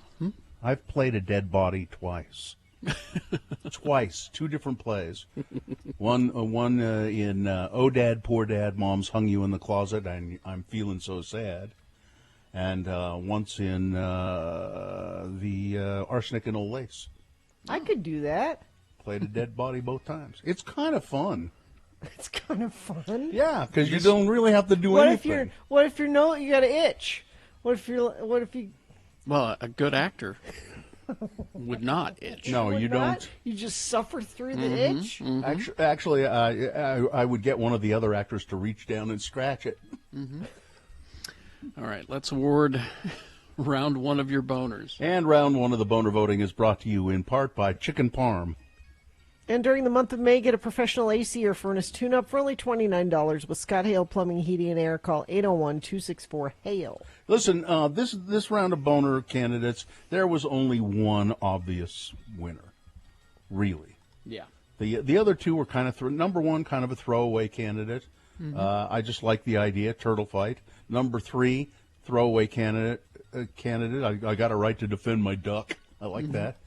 But the real winner, of course, boner candidate number 2, I was like, you got to be kidding me. This teacher, she's new to the Salt Lake area, car gets broken into, stuff stolen, and she finds a piece of paper in there with a 1-word racist comment on it. Welcome to Salt Lake. You know? Yep. All right. That's the winner. All right, the winner goes forward now to Boner Fight. It might be Boner of the Day. Depends. We'll see. Round 2 comes up at 8:20, and we'll have 3 more candidates there. We'll get another winner there. Then we'll take both of the winners, 1 from each round, and put them against each other. You'll decide Boner of the Day at 9:20 this morning with Boner Fights. All right, let's. Do we have the mayor on the phone? Yes, Aaron Mendenhall, the mayor of Salt Lake City, is with us. Hi, Mayor Mendenhall. How are you? Good morning. I'm well. Thank you for having me on. So it was a year and a few days ago that George Floyd was murdered in Minneapolis, and then there were a lot of protests around the country, including some pretty substantial protests here in Salt Lake. And then when that happened, there were people talking about police reform and vowing to do things differently. Has that occurred in the year since George Floyd's death here in Salt Lake? Yes, here in Salt Lake City, we have made the most significant reforms in the history of the police department. We put together the Commission on Racial Equity in Policing, who is still doing the work and issuing recommendations around how we can improve policing in our Salt Lake City Police Department. We've created an equity division in the city and hired our first chief equity officer, Coletta Lynch, who's incredible and is ready to bring equity into the hub of the way we work as a city. Mm-hmm. And I think that the transparency that we're working with from a report card that's coming out on these reforms from the police department to the community input through the racial equity and policing work it's going to be ongoing, and it must be iterative. We've got to keep learning so that we can do better and listening to the community. We hear reports from, and I forget the guy's name, but the head of the police union, that Salt Lake City police officers are not a happy bunch right now, and that there are people leaving. Yeah. Are there a lot of people leaving, and is there some truth to the fact that they're not a happy group? Over the course of the last year, we have had a lot of officers leave, and when you think about what Salt Lake City Police Department has gone through in terms of the workload, the call volume has increased dramatically. We already do thousands of calls more than other departments around the state, but it increased an incredible amount over 2020. And there were over 300 protest events between May 30th and the beginning of this year. And a lot of that energy was directed at the police and the criticisms are of the police, both nationally and, of course, focused locally. So there's not a department in the state that's gone through and done the work that our department has been asked to do over the course of the last year. And I don't blame officers who have said, and whose families have said, this isn't the amount of work and the kind of work that we signed up for. We've had officers leave policing entirely when they've left our department. Some of them have transferred to other departments. But we still have a pretty steady and strong stream of people wanting to come here, both from other departments in the state who said, I want to do this work at Salt Lake City, and new people who will be hired through our future recruit classes. There's talk also of and I mean, it's probably true. Do cops get paid enough for the work that they're required to do? I mean, so what is the salary structure like, and is there any thought of raising salaries for the police department? Yeah, we are the only city in the state that does collective bargaining. So as a Democrat, I've always been proud of that we work with the unions who represent their employees.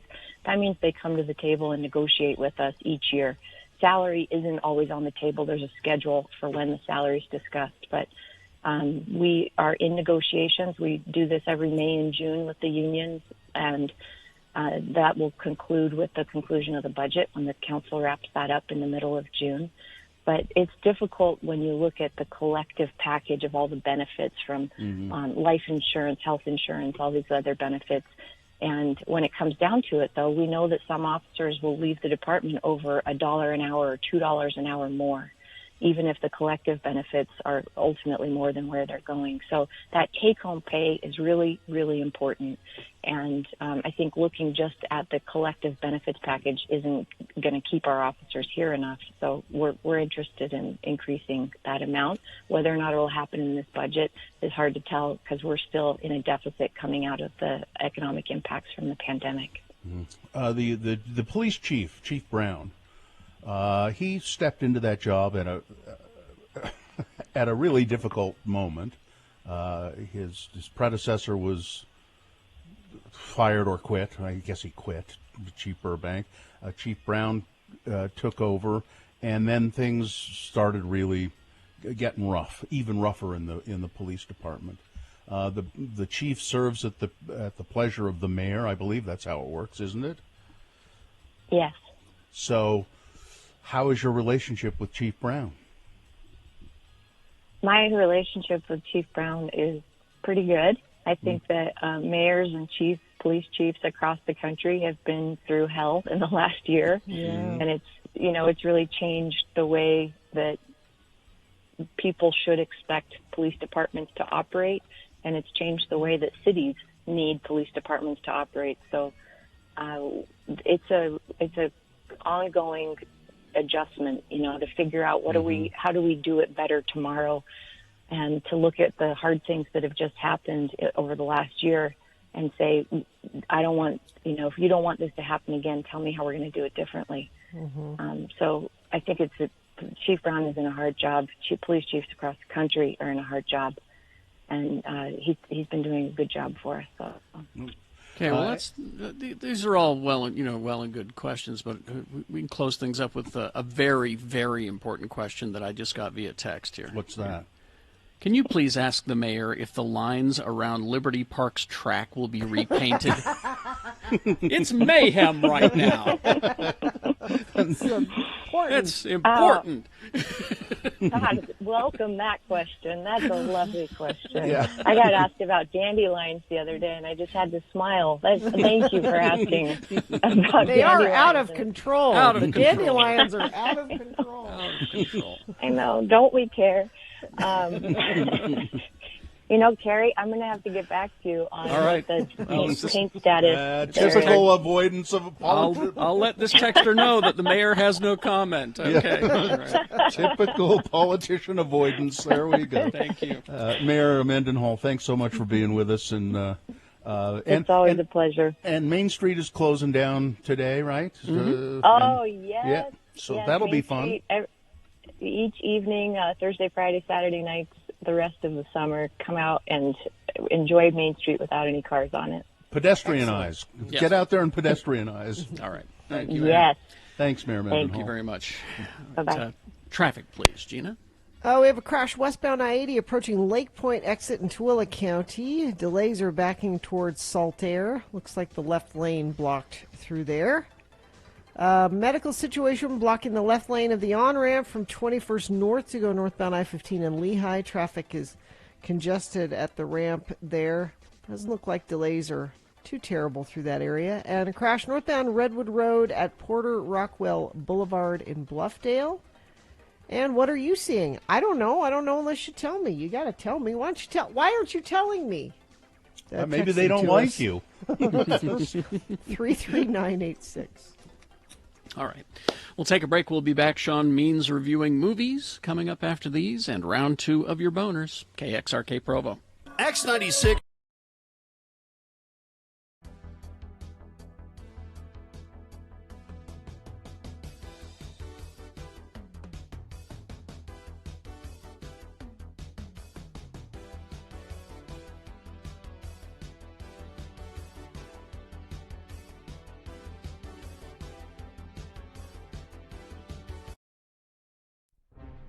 It is the 23rd century. Humans have left the lonely confines of planet Earth and have sought their destiny among the stars. While many things have changed, one constant remains: the need for young men to venture forth and do the work of the Lord. This is the tale of 2 such men who at the age of 19 have answered the call of their general authorities and are embarking on a 2-year mission to spread the gospel throughout the entire galaxy. This is the story of Space Elders! Today, we join our missionaries as they land on a remote planet called Triskelion. Hey, Lehi, ever wonder where Zone Leader Hansen finds planets no one has ever heard of to send us to? Well, I'm sure these folks just call the 1-800 Subspace Channel and request visits by missionaries. Well, we've been on Triskelion for over a minute now, and no one's made an attempt on our lives. I'd say so far so good. These are the agreed-upon coordinates. We were supposed to wait here for them to contact us. What the flip? Hey, where are we now? You are in a cavern miles below the surface of Triskelion. Looky, Butch, disembodied brains. Who are you guys? We are the providers. 200 quatlus for the tall one. 300 quatlus for the tall one. Excuse me, providers. I'm Lehi Christiansen, and this is Elder Jensen. 500 quatlus for Elder Jensen. As I was saying, we represent the Church of Jesus Christ of Latter-day Saints. You know, the Mormons. 600 quatlus for Elder Jensen. We was wondering if you had heard of our church and if you'd like to hear more. 700 quatlus for Elder Jensen, and I'll let you have the fat one for free. Hey, wait just a minute. Missionaries come in pairs. You can't split us up. We are a package deal. Okay. 800 quatlus for both of the Mormons. That's my final offer. Did we just get sold to that glowing brain under the glass doodad over there? That's what it sounded like. We'd better get to the bottom of this. Excuse me. It's me over here, Lehi. You know, the fat one. But you're not helping. Sorry. If you brains are done talking amongst yourselves, we'd just like to talk to you about joining our faith. Silence! You are now a drill thrall. You will fight in the arena for our amusement until you are dead. I don't like the looks of this. Come on, don't be such a wussy. We have these big stick thingies to defend ourselves with, and our opponent is a scantily clad woman with big breasts. Come on, lady, take your best shot. Ow! Hey, I wasn't ready. Try that again, I dare you. Ow! Hey, that's gonna leave a mark. Hey, provider guys, care to make a new wager? 300 quatlus on the missionaries. 400 quatlus on the scantily clad woman with big breasts. How would you like to wager your eternal souls? Make this good, or we will teleport you onto the surface of Triskelion's sun. Okay, here's the deal. If we win, we get to go free, and you donate 1,000 quatlus to the LDS Church Missionary Program. We lose, and we will remain drill thralls and fight for your amusement. I don't know. That's a lot of quatlus. What, you chicken? You have a wager. You two against all of the other drill thralls. Oh, well, it was nice knowing you, Lehi. Don't sweat it, Butch. I got a plan. Is this the end of Butch and Lehi? Will they spend the rest of their very short lives as drill thralls? Can quatlus be used to pay tithing? How exactly would you baptize a disembodied brain anyway? Tune in next time to hear Lehi say, "Put down your stick, Butch, and follow my lead." Oh, but we couldn't take a prissy girl thrall, and you think we can take on all them without weapons? Trust me. Excuse me, drill thralls. I'm Elder Christiansen of the LDS Church. My companion, Elder Jensen, Hi. and I were wondering if you'd like to learn more about the Mormon Church. Hey, where's everybody going? Foul! You cheated! I demand a rematch! On the next eye-gouging episode of Space Elders.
Time to be a geek in Utah. Dr. Volts and the Nerd Store have joined forces. Comics, collectibles, action figures, and so much more. The Nerd Store and Dr. Volts. Thank you very much. Now, Sean Means. Yes, here he is, Sean Patrick Means. He is the husband to Leslie Means, and he is a writer for, and he is a devoted husband too. I saw your tweet this morning, Sean. I thought it was very sweet. Sean is a writer for the Salt Lake Tribune. You can read stuff that he does at sltrib.com, or you can just simply go to his site, moviecricket.net. You'll read movie reviews there and all kinds of things. So what do we have, Sean? What movies do we have today? Well, we've got a couple of really good movies, and they're playing in theaters, so that's starting to come back. Okay.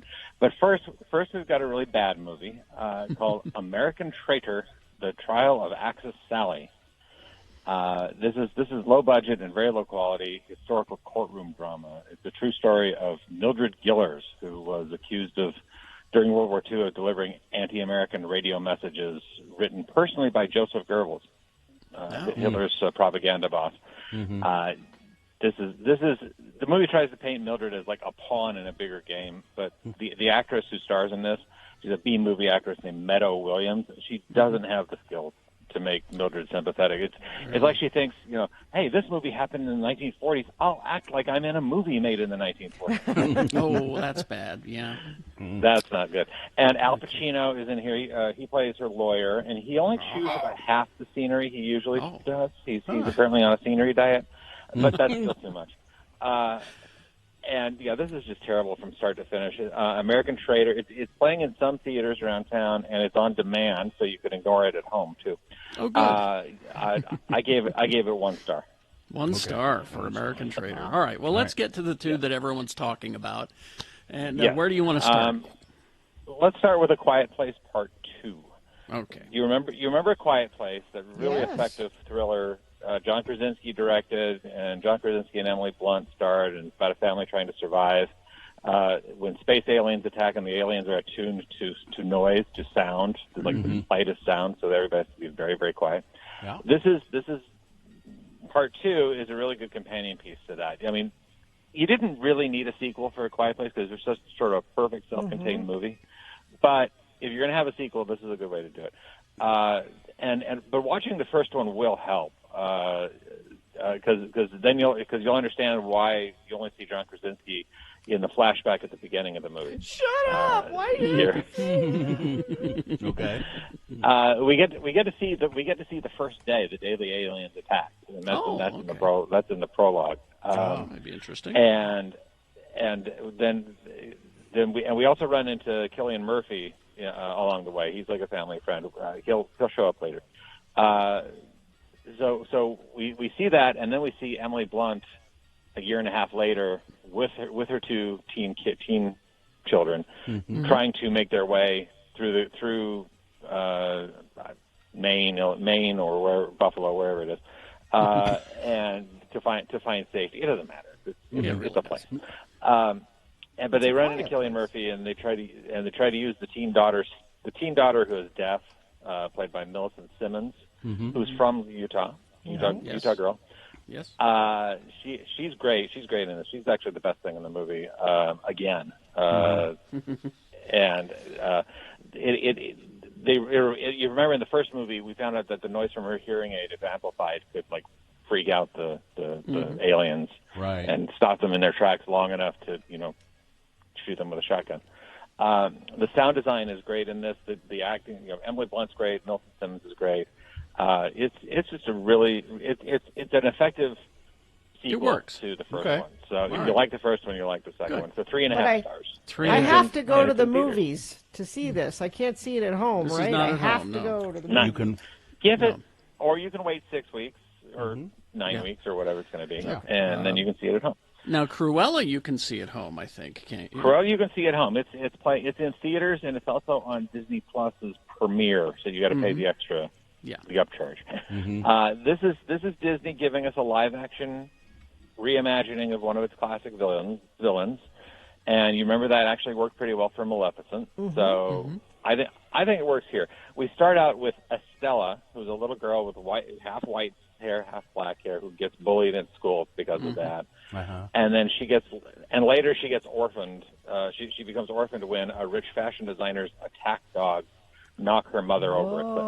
Okay, This is the we prologue. go. And the dogs are Dalmatians.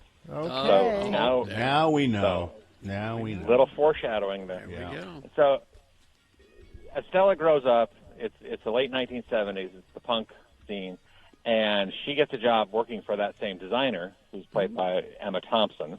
Okay. Estella, as an adult, is played by Emma Stone. So we got the two Emmas.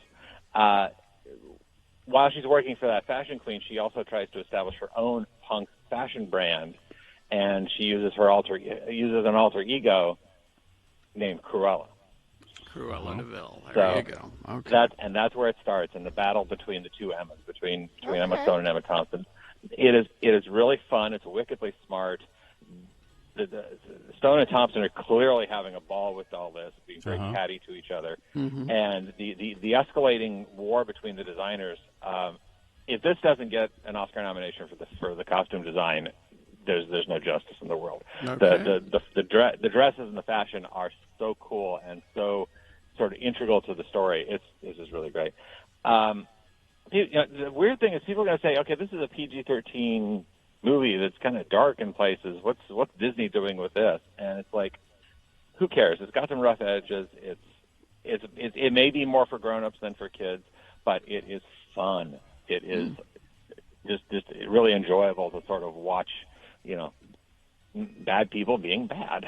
Well, those two actresses are great too. They really are. They are, and that's the reason to see it. To see Emma Stone and Emma Thompson. Also Horace and Jasper, the two thugs, the two henchmen. Joel Fry, who from Game of Thrones plays Jasper, and Paul Walter Hauser, who was in I, Tonya and Richard Jewell. He plays Horace. And this is directed by Craig Gillespie, who did I, Tonya.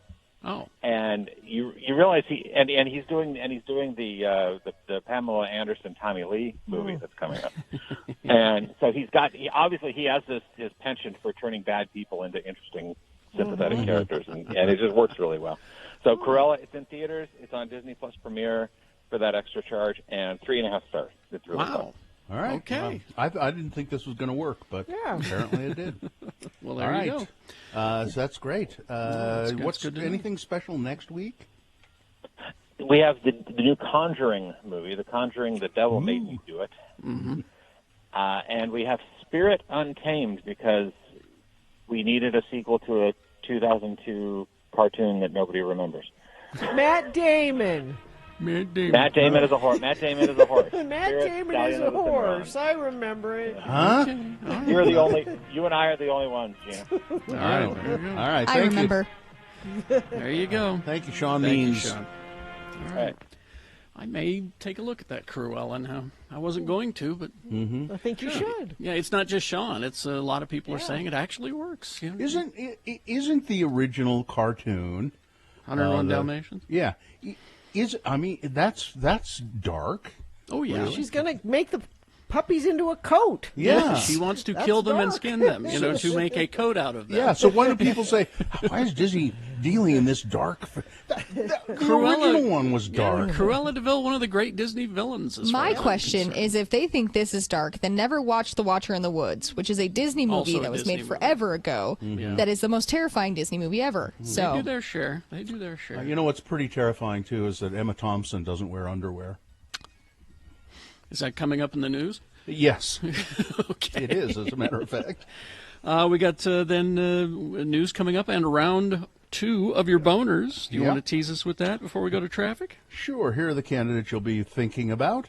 Boner candidate number 1, Westbrook gets popcorned. Number 2, this looks like tomato sauce, all right. And number 3, the more vaccines you have, the more mass shootings will follow. That's just logic. All right, we got round 2 of your boners, big boy news, all coming up after these. Stand by. Wendy's for breakfast. The $3 classic breakfast deal has arrived.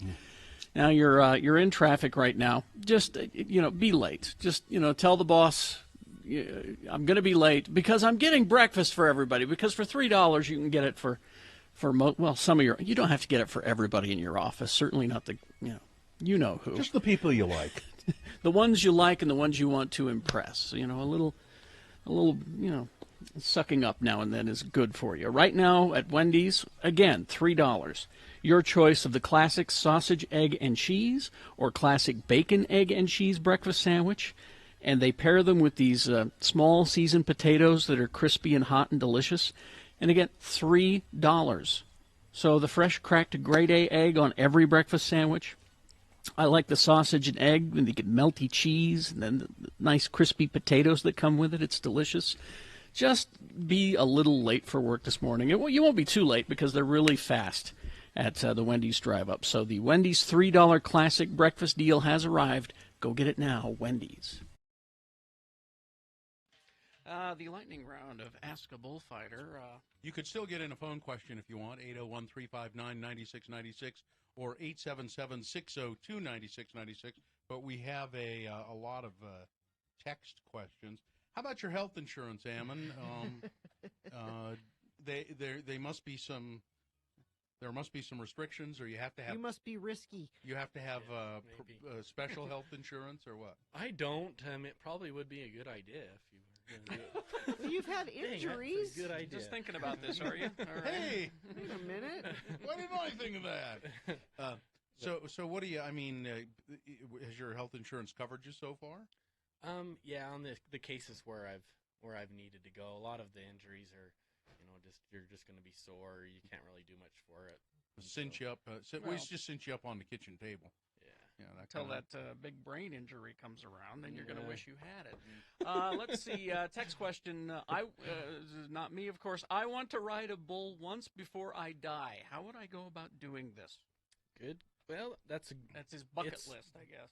Yeah, it's probably easier than a lot of people think. Make it the last item on your bucket list. And finally, actually, the Broken Heart Rodeo Company has practice where they buck out some of their younger animals just to see how well they'll perform. And I'm not sure if he's still doing it, but usually it's every Wednesday night in Ogden at the Golden Spike Arena. Really? Just show up and yeah, like there's kids from high school that come and get on, or guys from college that just haven't been riding for a while that want to get back in. You have to pay a little fee to do it. Yeah, I think it's like $20, and usually there's enough guys there that have the equipment that if somebody, I've been there before when people have shown up that have never been on an animal before. I don't have my own rigging. Yeah, they help them do it. So listen to you. That would be a good. And I know on the website, on the Golden Spike Arena website, there's a calendar, and it kind of it'll list on the days that they have practice. All right. Let's see. How many bones have you broken? Pretty standard question. Probably 5. 5? What was the most painful one? No, no pelvis, I hope. No, my pelvis is functioning great. That's good to hear. Good news for your fiance there too.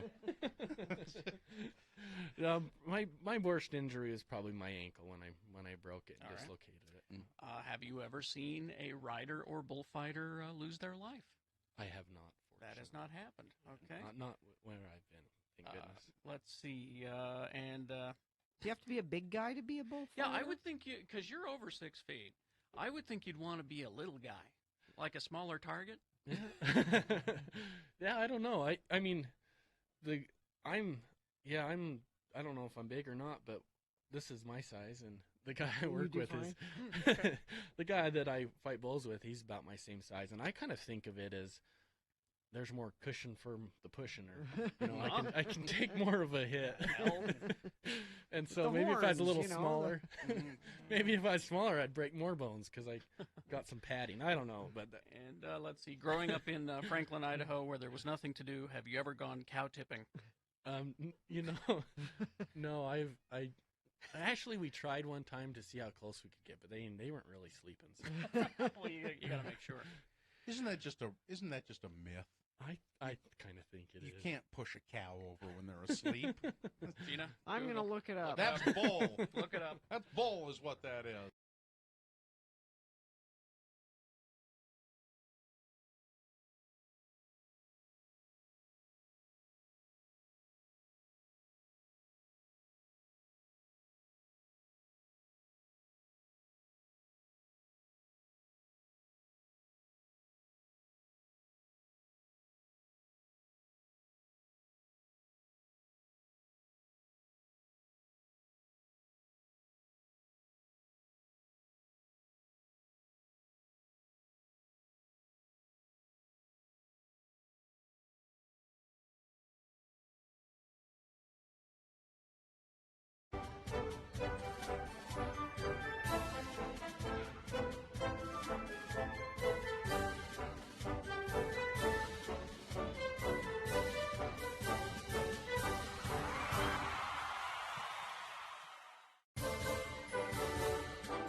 Mm, 8:22.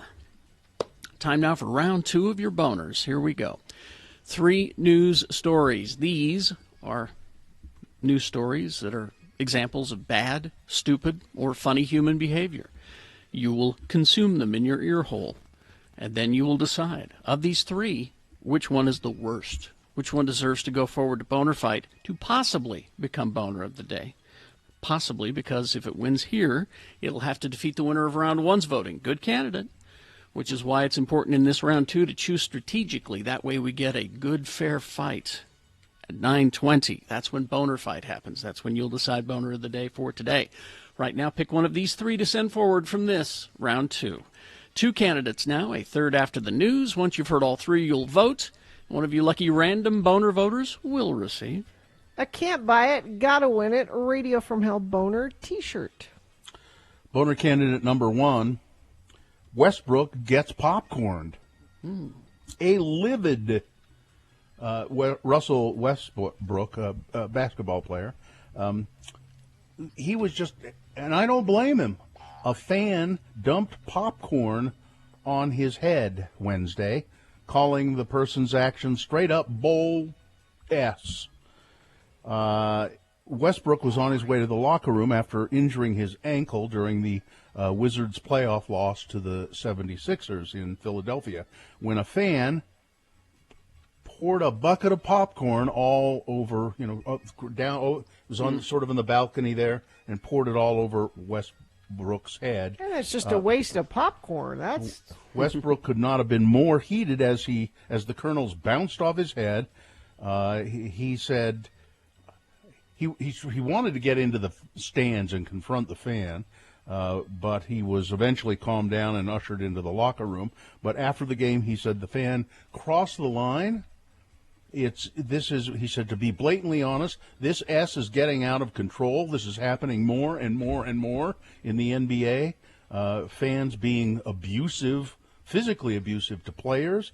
He says, I don't know what's going on, but it has to stop. And I don't blame him for being upset. Boner candidate number one, Westbrook gets popcorned. Boner candidate number two, and that looks like tomato sauce, all right. A Florida man, not Gina's son Festus. No, not him. I don't believe. Although he is a Florida man, it is not him. No, this is Vero Beach. This is way further down the coast from where he is. A Florida man yesterday hit his daughter in the face with a slice of pizza, resulting in his arrest for battery. And again, a waste of pizza. Gina's worried about the popcorn. This is a waste of a slice of pizza. Cops responding to a disturbance call at the victim's Vero Beach home discovered the 20-year-old victim, the daughter, with what looked to be tomato sauce on the left side of her face. And inside the residence's front door, the ground was, quote, covered with pizza topping, according to the arrest affidavit. And the victim told police that her father, Tyler Warden, came to her home Sunday to drop some pizza off, but when she told Mr. Warden that she was not feeling well and asked him to leave, he began arguing with her. When the woman sought to close the front door on her father, saying, "Go away, I'm sick," he threw a slice of pizza at his daughter, striking her in the face. And the evidence was still there on the side of her face. It looks like pizza sauce to me, all right. Boner candidate number two. Coming up in a moment, boner candidate number three. The more vaccines you have, the more mass shootings will follow. That's just logic. Okay. All right. Candidate number three for round two's boner voting. Coming up after this, Big Boy News and Opinioendo, brought to you by. If you're looking for an adventure this summer, look no further than your backyard at Nevada's Pony Express territories for both outdoor recreation and fun. Go to loneliestroad.us for more information. Well, I believe that the Friends reunion show is now available for you all to see. It's available today. I don't know what time it's on available. HBO Max in the United States, and but apparently Jennifer Aniston, just seconds after arriving on the set, burst into tears. She walked on the set of the Friends reunion and started crying. It saw the six Friends cast members reunite on the original set of the show for the first time in decades, and it proved to be a big moment for her. She broke into tears because her Fiji water was tepid. I demanded it be chilled. And it would be Smart Water, Carrie. Yeah, that's true. She's the spokesmodel for Smart Water, I think. And Jennifer Aniston and David Schwimmer during this reunion show confessed that the romance that they had on the show, Ross married, they ended up marrying, I believe. They said we almost had that relationship for real. Really? Yeah, we started getting kind of. It's you act with somebody like that, and then you see them in a different light. Confusing. Often. Yeah, it is, and let's see, and Emma Thompson says that she was very uncomfortable doing this Cruella movie because they made her wear underpants. They made her wear underpants. She says, I did away with wearing underwear years ago. Emma. I don't like wearing underwear. I stopped wearing underwear a very long time ago. It's Emma, it's there's just not all my different scene. kinds of underwear. I bet you can I find all kinds of underwear uncomfortable, and I find comfortable underwear. I even find comfortable underwear uncomfortable. And but they said you have to wear it with this costume, and she was upset about that. I mean, I gave up on cute underwear a long time ago, but I didn't give up on underwear. Somebody should tell Emma Thompson too that if you eat too much hummus, it could be bad for your health. All right. Production of another potential vaccine against COVID-19 will begin within just a few weeks. Its developers, Sanofi and GlaxoSmithKline, said Thursday that they have launched a large phase 3 trial enrolling 35,000 adult volunteers in the U.S., Asia, Africa, Latin America. The study will test the effectiveness of a vaccine candidate formula against the virus that spread from Wuhan, China, and against a variant that has been seen in South Africa. If the trial is successful, the regulators could approve the vaccine for use in the last 3 months of the year, the company said in a statement. I don't know what they're certainly not going to call it Sanofi GlaxoSmithKline. I don't know what they'll call it, but they think it's going to be effective.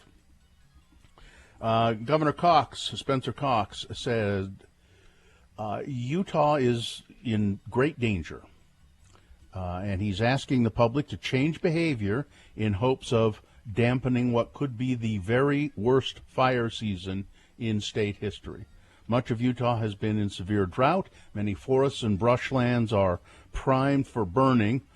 All it would take is a chain dragging on the pavement, an an abandoned campfire, a ricochet bullet, or an errant firework could set off a raging fire.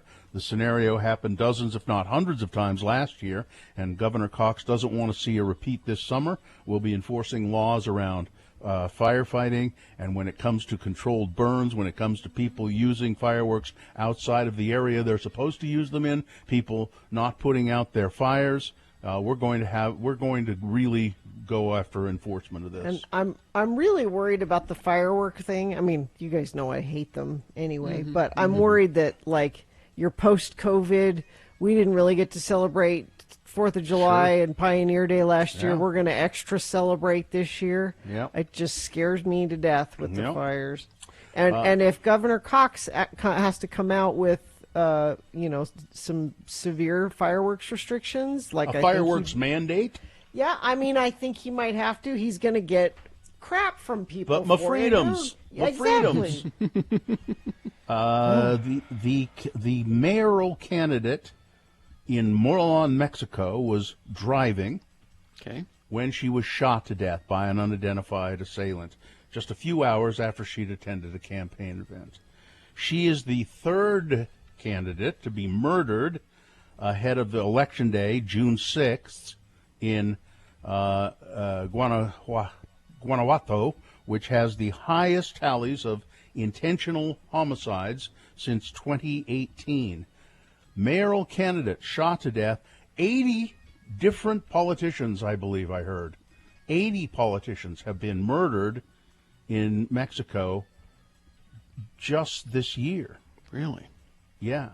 Political violence is rampant in Mexico, according to a consulting firm there. 88 politicians have been murdered since the start of the electoral process in September of 2020. Wow. 88. Ah, man. So, Stephen Colbert. Yes. He's talking about Amazon officially buying MGM, Metro Goldwyn Mayer, and Colbert says, you know why Jeff Bezos paid so much money for that? Because he's got the Apprentice tapes. The show The Apprentice. He said the deal was made official Wednesday morning, and Colbert says the real financial value behind the deal is the treasure trove of tapes from The Apprentice. It's a very deep catalog.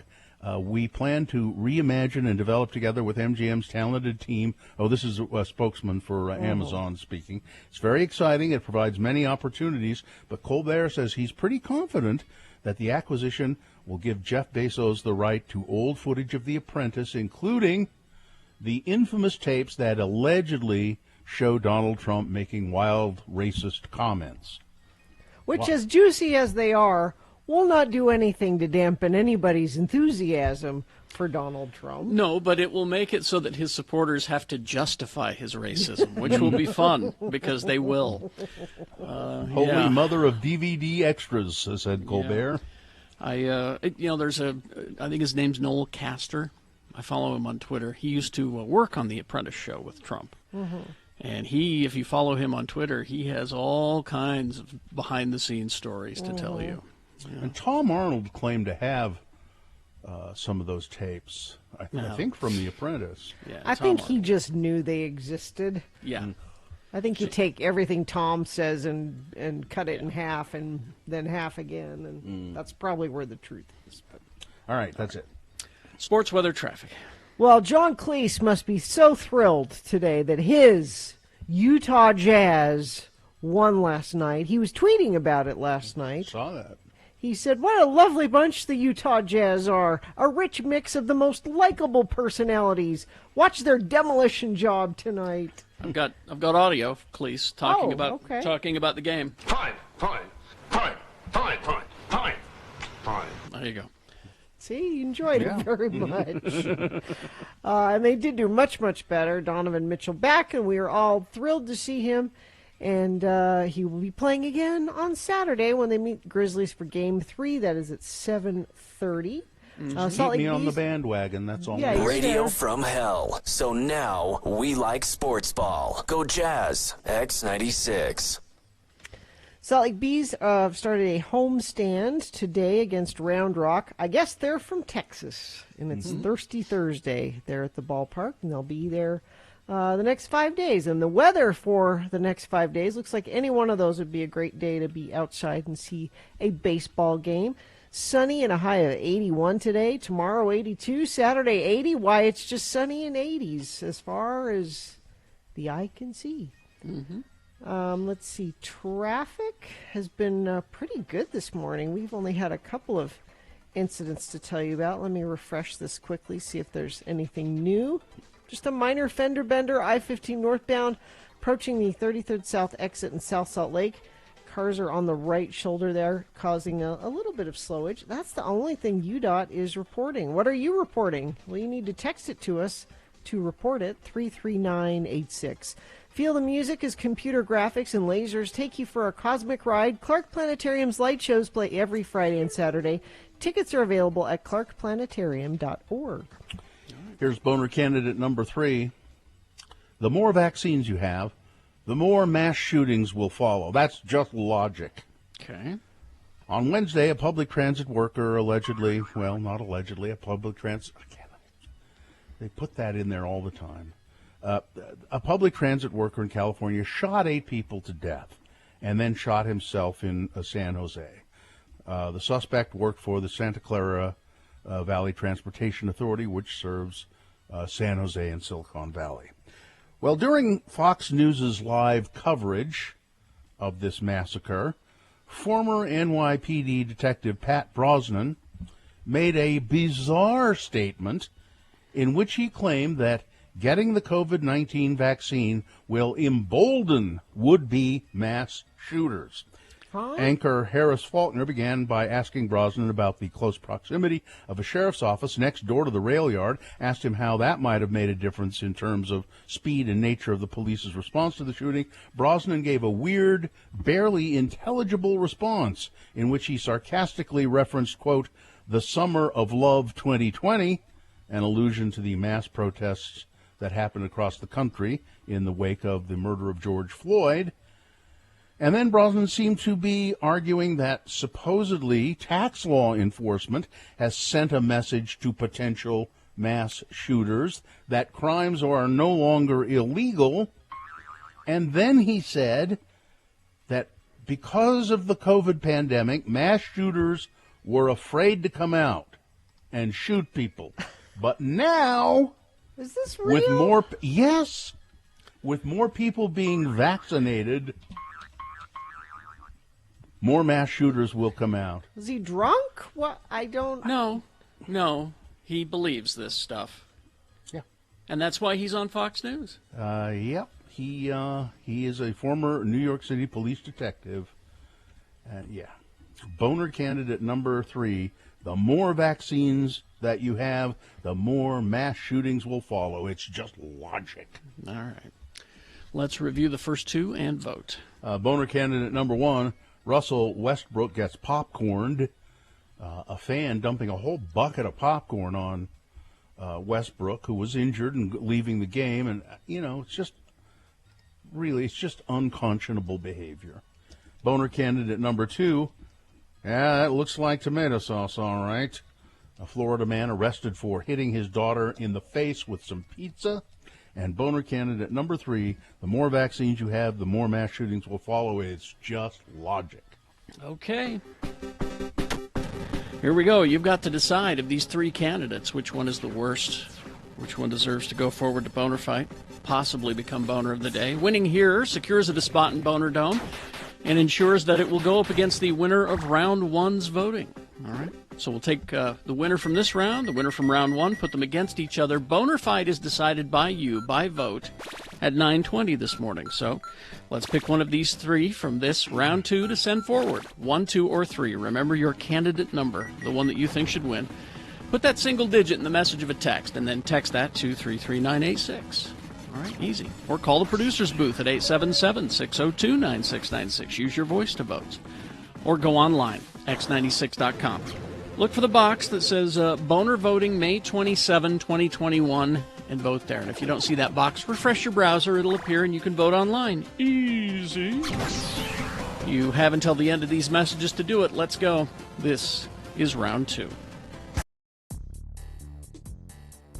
All right, so we're downtown now.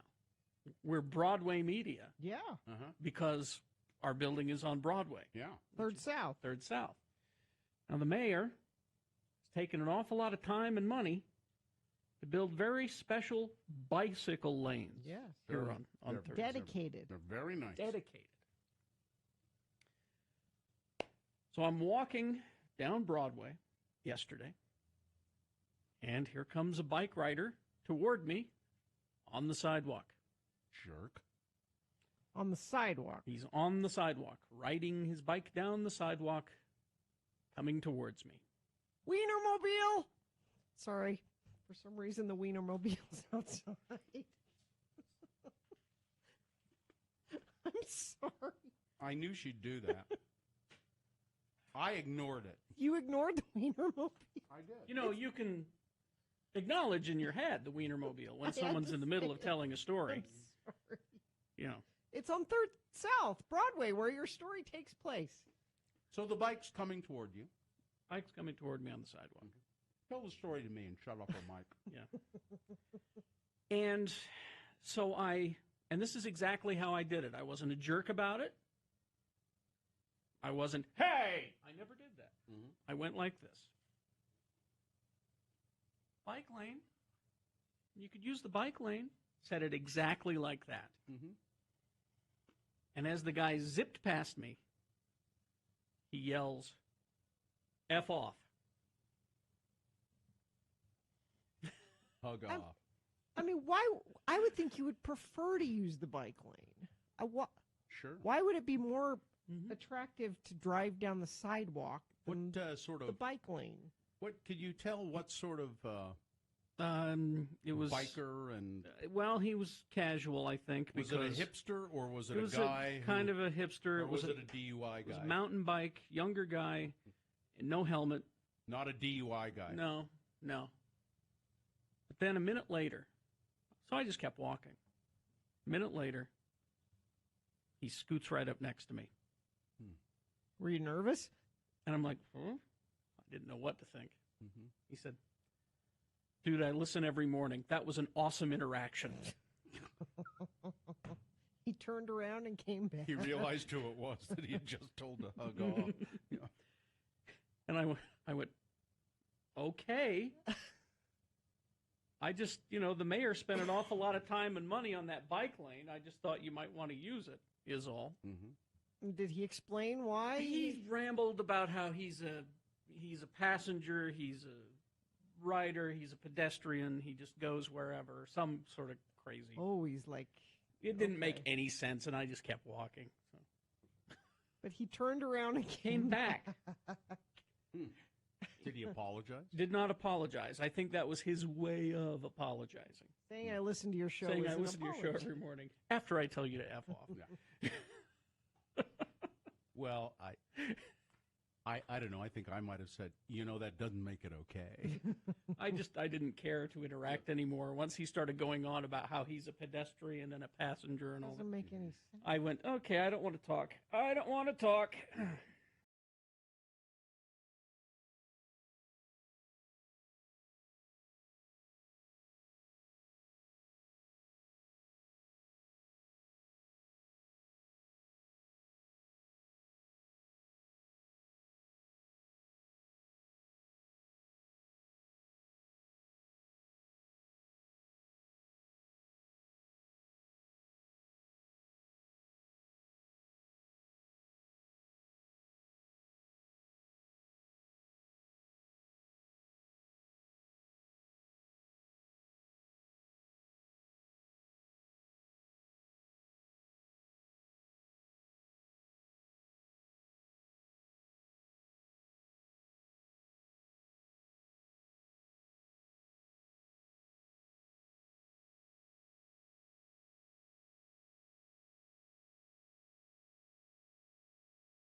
All right, 8:47. Let's award round 2 of your boners. And round 2 of the boner voting is brought to you in part by delicious pork tenderloin and cauliflower. Speaking of pork, hungry? Try the saucy pig sandwich from Diversion Eatery with pulled pork, honey barbecue sauce, pineapple coleslaw on a toasted Tuscan bun for $8.99. Dine in or take out. Visit diversioneatery.com for a menu. All right, I'll try that next time. Yeah. That sounds great. So we had, where did they go? Boner candidate number 1. Yeah, Westbrook gets popcorned. Really, a pretty good candidate, but not many people thought so. The next one looks like tomato sauce to me. Well, a few of you liked that. Florida man gets hit in the face with a slice of pizza pie from by his daughter. But really, it's pretty hard to beat boner candidate number 3. Yeah. Fox News guest, former New York Police Department cop, saying mass shooters were scared to come out before the COVID vaccine, but now you can be sure they'll get vaccinated and they're going to be coming out. Yeah. It doesn't make sense. Well, you don't have to make sense to be on Fox News. As a matter of fact, it's best if you don't. Makes sense to him. So there you go. That's boner candidate for round 2. We'll send these 2 champions forward, and you will decide boner of the day at 9:20 this morning with Boner Fight. Stand by. Gina, you were crowing about the fact that there's a new car in your family. Wait. A new car! There you go. Thank you. Our friend Was I Allison crowing Sabo, about you got a car, and you said, "Oh, we got a new car too."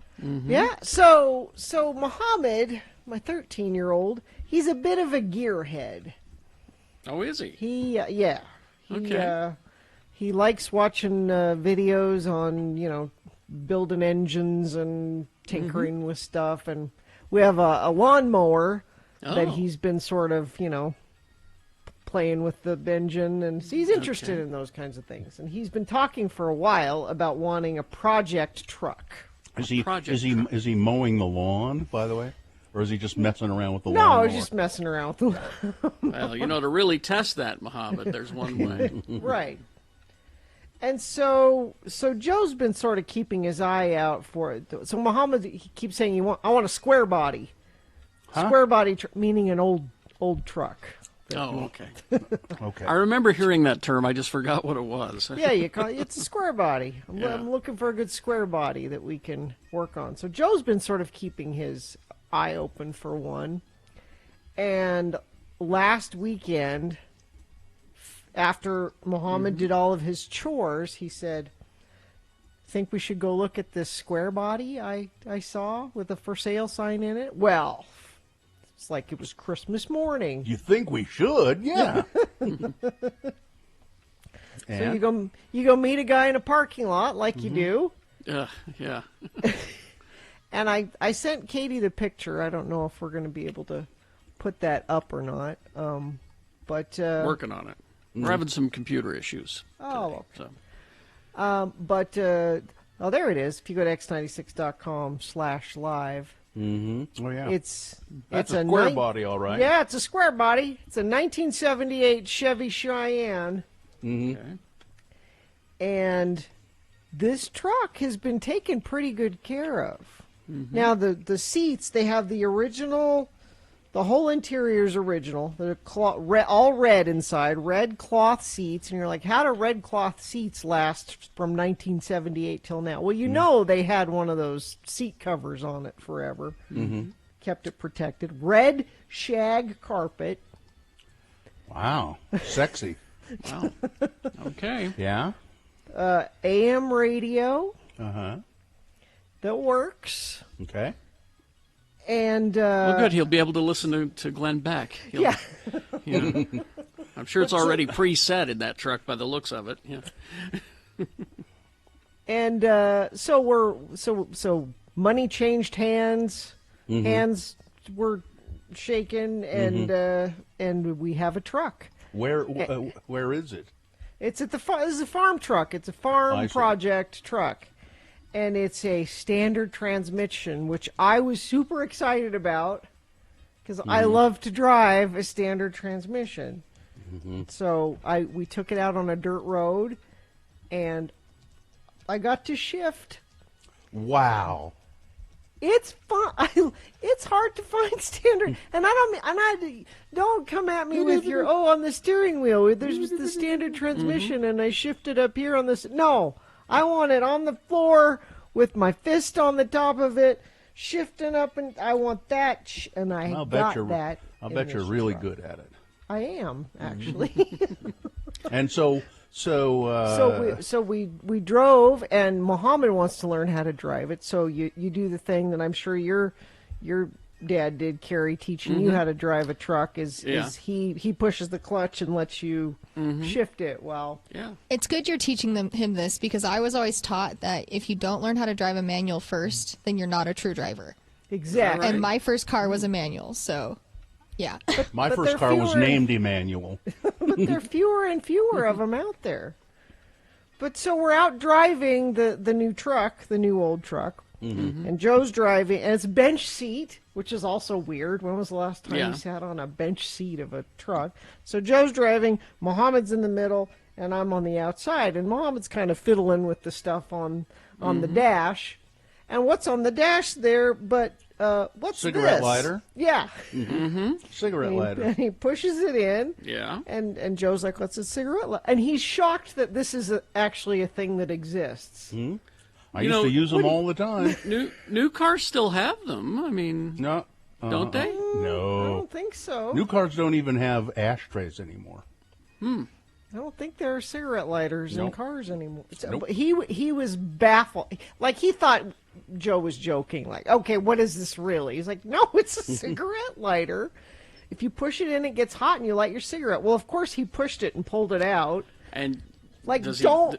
Does he have a little swirly burn on his And they finger can now? burn- yeah, you can burn yourself really 'Cause easily with those. I did that. Yeah. He's just stunned that this is a thing. You mean people just lit their cigarette while they were smoking with this hot thing? While they were driving, yes, they did. I did it hundreds of times. I had a Volkswagen Bug, and you know it seemed like the front window was closer to your face than in a lot of cars. You know, because and I realized at one point that there were little flecks of tobacco stuck all because I smoked unfiltered cigarettes at the time, and you have the tendency to, and there were little flecks of tobacco all over the inside of my windshield in that car. It was terrible. It was disgusting. Apparently, to get a lighter and an ashtray in current cars, you have to ask for the smoker's package. They don't have a smoker's bag. Yeah, they do. I'm Yeah, only they as do. good as what text tells Really? me. No, they do. Yeah, I'm sure you can get it. I want the You can get smoker's a manual transmission if you request it and you want to wait. Yeah, my Mini, I ordered it manual, and it's what year is it? 2017. And it has ashtray and cigarette lighter still in it. Of course, it was the last Mini with a CD player in it too. But it makes sense. These cars that are European, they smoke more over there than we do here. They require it more. You know, but, Yeah, most mechanics will tell you that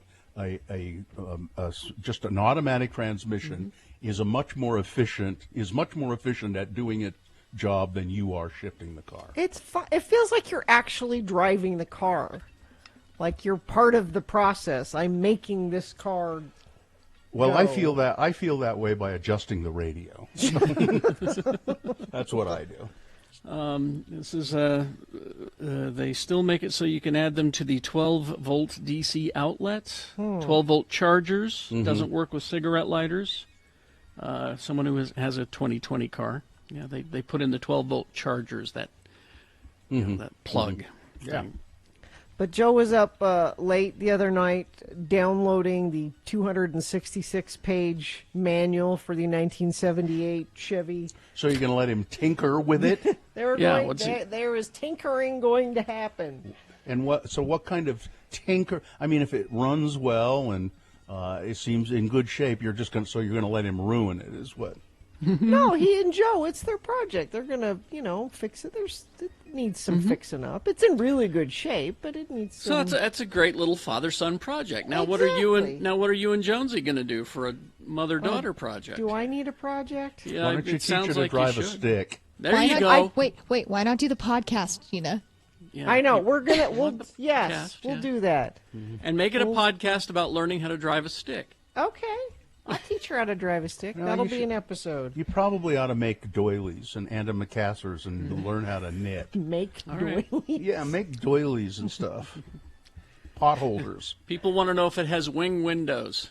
Yes! Of course it does. So now That's- wing windows, you really feel like you're driving. Well, you really feel like you're a smoker as well. Yeah, 'cause that's where also. It's where you rested Yep. your cigarette. you know? Yep. You open the wing window and flick your cigarette ashes out of there. You really feel like you were driving. That's driving. All right. Traffic, speaking of driving. Thank you for finding that, buddy. New, old cars, all kinds of cars seem to be doing well this morning. I've had barely any issues to tell you about. I do want to let you know that the I-80 215 renewal project will implement a new lane shift on I-80. This is between 13th East and 23rd East.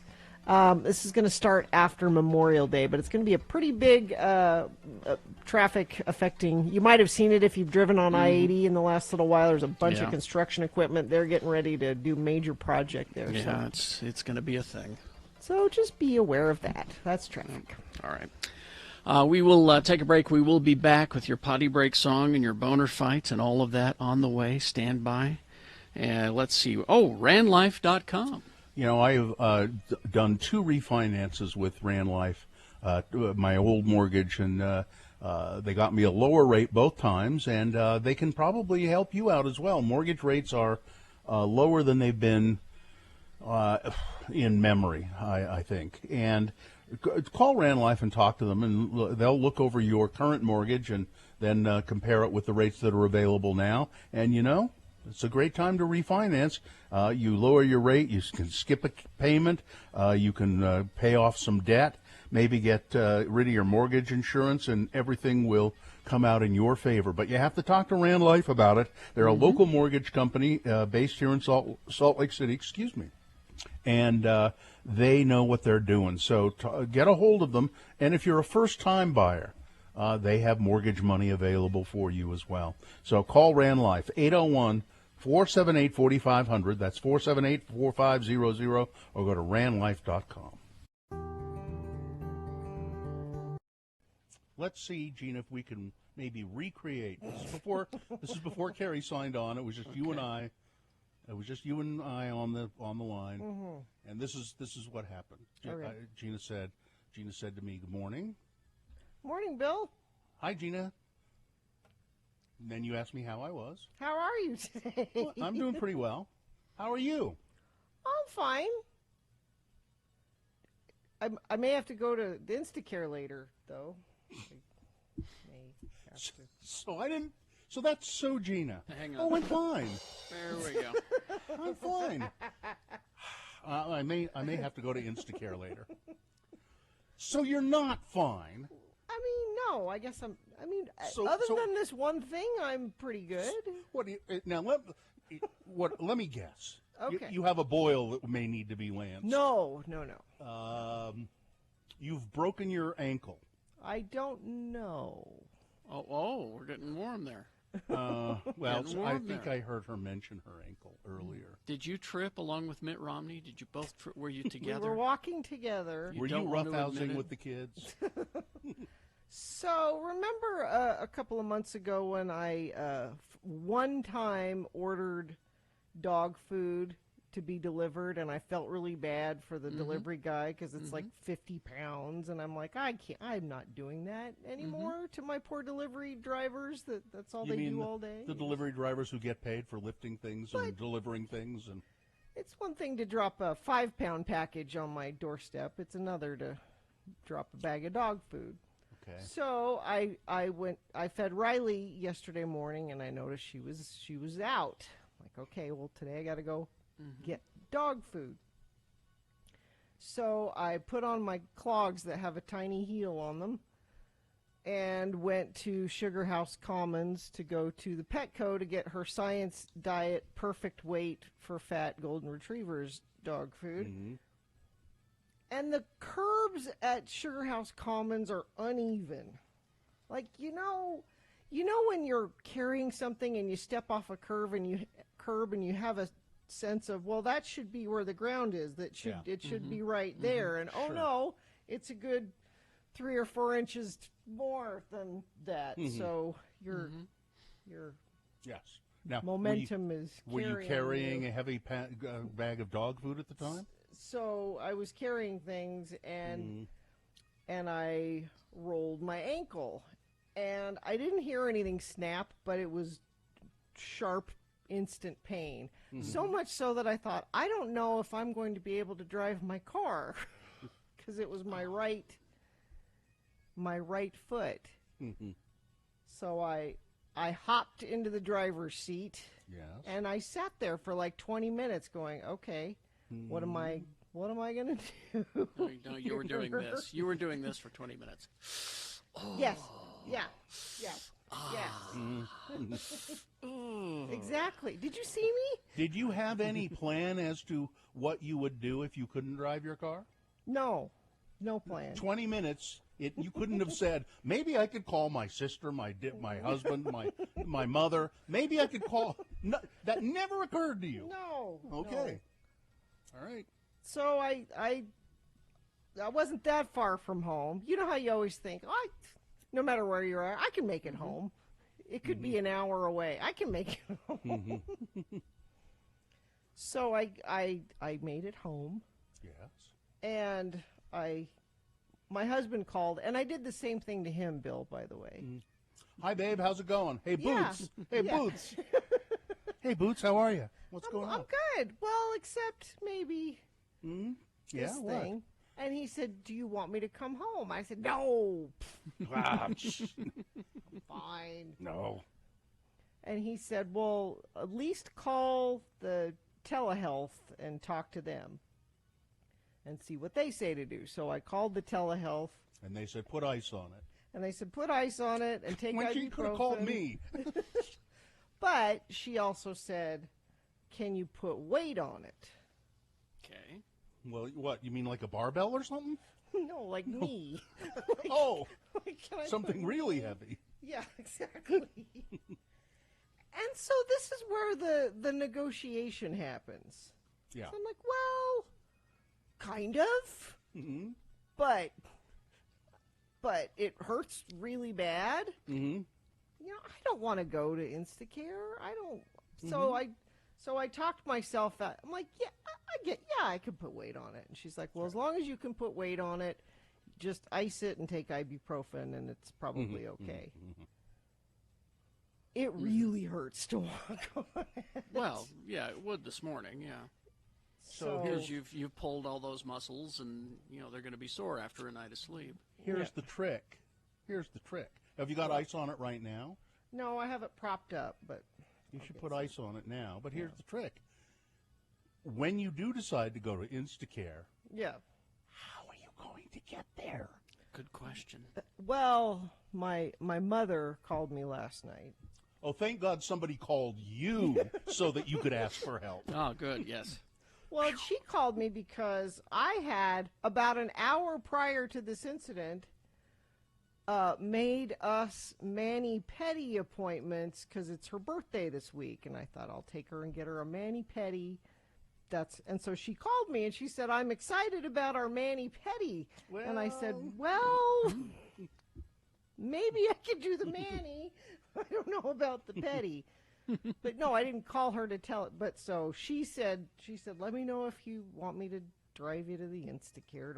If nothing else, I just want them to tell me it's not broken. Well, and your husband's a doctor, Dr. Jones. Yeah. I mean, he's not a medical doctor, but he's had some experience. What does he think? Well, he thinks I should go get it x-rayed. Well, yes. Because he You doesn't have probably an should. x-ray at home. He doesn't have X-ray vision. No. All this talk all these years, I could have swore he has that. Now Sue says that you need to get that looked at because it could be your Achilles heel. Because my brother-in-law, Porterhouse, blow out that tendon. You mean blew out his Achilles. Achilles He hurt a pop when it snapped. Mm-hmm. It's so dumb, though. You feel so dumb. I just stepped off a curb. It's not, nothing exciting happened. It was Gina, let's remember, I just fell out of a tree. That's true. Well, that's way more exciting than stepping off a curb, Katie. Still the same Gina, idea. people just step off a curb and get hit by buses. You know, I just stepped off a curb. I just stepped off the curb.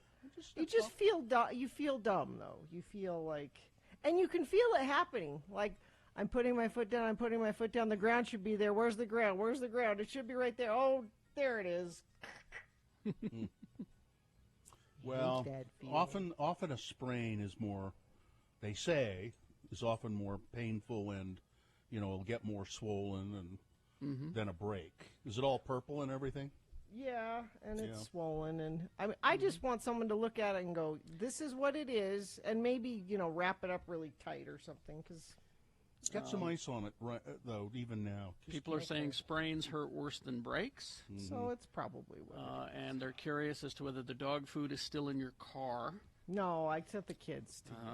I'm getting dozens of messages about why you didn't use a grocery cart to take your dog food to your car, but that's asking too much. No, it's one thing. I don't need a cart for one thing.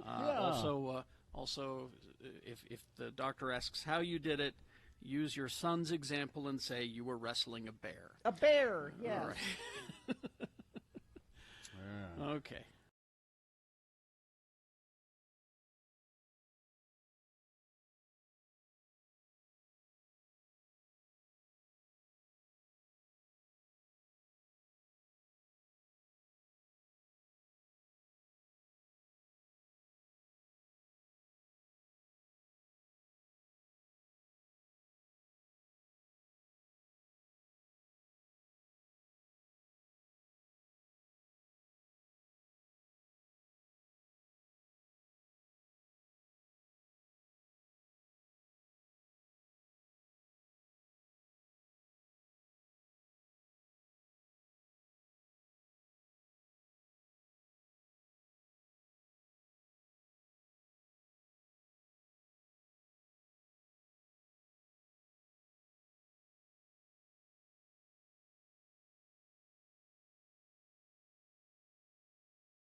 Because on this day, in 1957, in London, England, Susan Janet Ballion was born.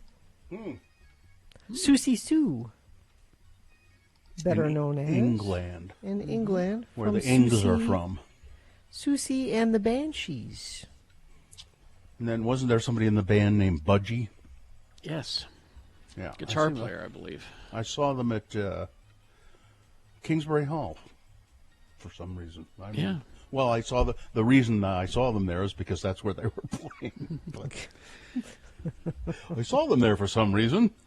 She is a legend in what would now be referred to as alternative music, but back then was referred to as the new wave / punk scene. In You London. new wavers, you bunch of new wavers. She helped out a lot of people with their careers. All right. Happy birthday, Susie Sue. I'd be happy to help people with their careers if they want. If they just ask me, I'll help you. Any career? Any specific career? I have excellent advice for any career. Really? Yeah, sure. Any doesn't matter. Just you name the career, and Is if it you the need same some advice for everybody? Well, I always have one piece of advice for everybody that's the same. But then it would. I also have advice that differs from career to career. Well, But you are a life coach, aren't you? Yeah, and the one piece of advice that I give to everybody is always make sure that you don't let the door hit you in the ass. Don't, when you're leaving, do not let the door hit you in the ass. That's good advice. That's the one solid piece of advice for everybody. But any career, all right, I can give you advice. Okay, we will take a break. We will be back with boner fights and a reasonable amount of news. We'll find out who Boner of the Day is coming up. Salt Lake Film Society, it's the drive-in movies. All the movie tickets are on sale, so you probably want to get some soon before they sell out. Well, it's because there are only about 45 cars in the backlot motor cinema that Salt Lake Film Society is doing. This is a really great season of curated films. If you go to slfsathome.org, that's where you can buy tickets. Let's see. Friday, it's Francis Ha, which is a sort of it's an independent film, a cult film kind of. Yeah, but what's Saturday? That's the one I care about. Dirty Dancing. You have to ask. Dirty Dancing. They're doing a movie on Tuesday too, on June 1st. Moonlight is that movie, and then No Country for Old Men they're doing as well on June 4th, which I love that movie. So I haven't seen that one in a while. That's a good one. So what you do is you go to slfsathome.org, buy your tickets. You can buy a whole package where they'll give you popcorn and everything. It's the Salt Lake Film Society's Motor Lot Cinema. X96 celebrates the first big 3-day weekend of the summer season.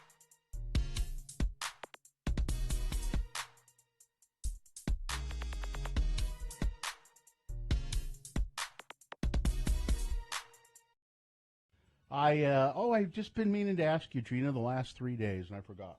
Well, What? the last 2 days. What? So you went to collect your daughter at camp. Yes. On Saturday, I think it was. Friday. And we'd had some discussion last week about the letters, and that you had written a letter to her, a daily letter that she took with her. Yes. And you instructed her to open one a day. Yes. And being the good little girl she Yes. is, I'm sure that's exactly the way she did it. Yes. Whereas when I was a little kid, when I'd gotten to camp, I would just want to open them all. Yeah. Because I wanted to read them all. And then she was incommunicado For a week. For really 7 days? Was it 7 days? Sunday to Friday. Yeah, okay. And so the only communication that you could have with her would be a letter that she would send you. Right. And you kept waiting for the letter. And I said, you're not going to get the letter until after you pick her up. Have you received, as you went to get her and collected her tear-stained pillow and all of the soiled bedding and everything? And She did very well, actually, at camp. Well, I'm sure she did, but I'm saying there wasn't a tear-stained pillow. I joke. I know. Okay. As I got home with her after we picked it up, it was in the mailbox. As I thought. Yes. And was the letter tear stained? No. Was it very detailed? Yes. What did she write it the first day, or did she just write it, like the day before you? And then express it. She wrote it halfway through, and she said, "Next year I know to write it earlier in the week." But there you go. But it might have gotten to you. Mm-hmm. But it was a happy letter. I'm having a great time. And she said, "I knew you would ask, Mom. The food is great," is what the letter said. Is great. I knew you would ask. And then she had no trouble finding an owl to deliver it. No, came right to the. Right. She's very, very methodical in her thinking. She said, "I sent it on Wednesday. I should send it earlier next time, but I should at least wait a day till I've done something to write about." So she's figuring out the best day to send it is probably Tuesday, and then I would get it. So, but she did great. She wants to go back. So she did the rope swing. She swam in the lake. She went canoeing. Killed a bear. No, none of that. No. What do they do? What do they sit around and sew? They made bread. That's not camp.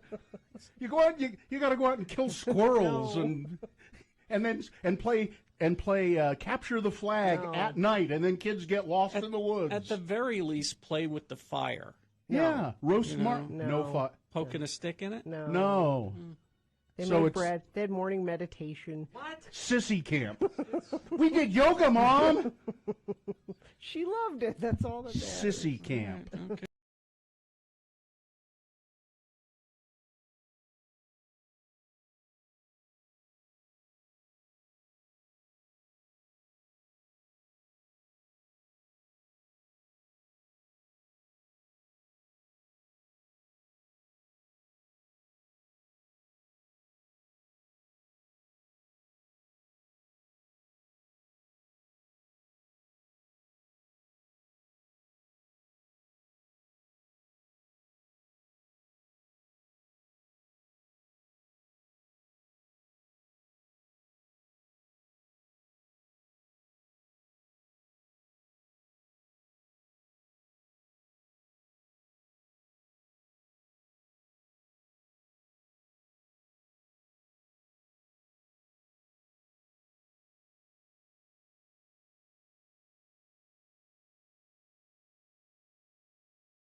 All right.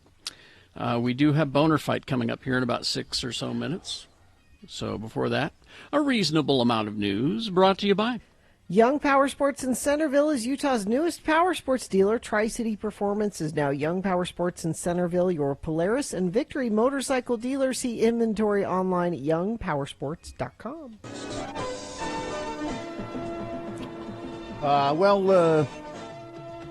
Brad Pitt, or Brill Pim, if you prefer. Brill Pim. Oh, yeah. That's Brill Pim has scored a huge victory in his custody war over children with Angelina Jolie.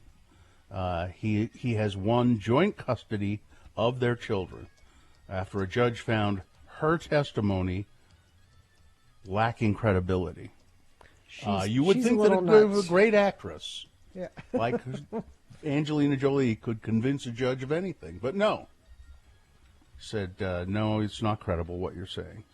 The 57-year-old actor, Bril Pim, has been fighting in the court system for nearly 5 years to obtain... Kids will be all grown up by the time he gets custody. ...equal rights to the 6 kids that he shares with Angelina Jolie.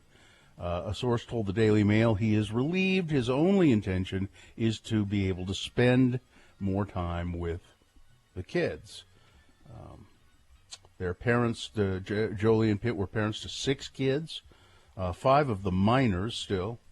Maddox, 19, Pax, 17, Zahara, 16, Shiloh, 14, and twins, Vivian and Knox, 12 years old.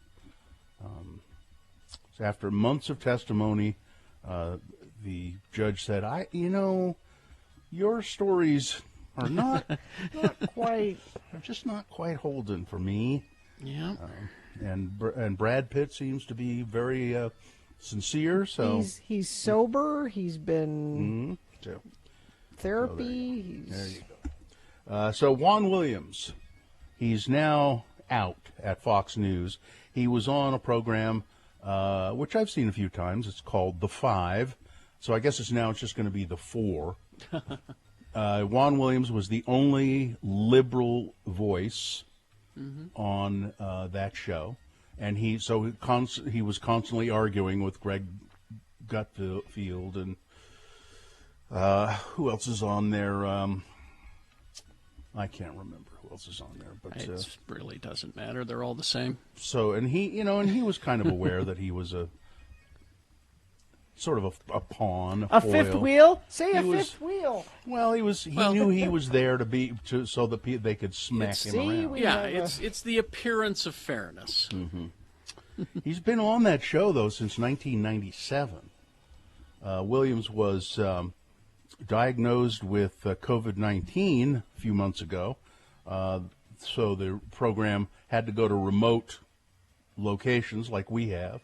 But Williams lives in Washington, D.C., and so he went home. He was still on the show while he was recovering, but he had to stay away from people, obviously, because he had COVID. And now Greg Gutfield is saying, well, we all need to get back in the studio. Come on, Juan. And Juan Williams has said, I really don't want to. I just want to stay here. It works fine with me doing it from my home, so why? And Gutfield doesn't like that, so it's thought that he forced him out.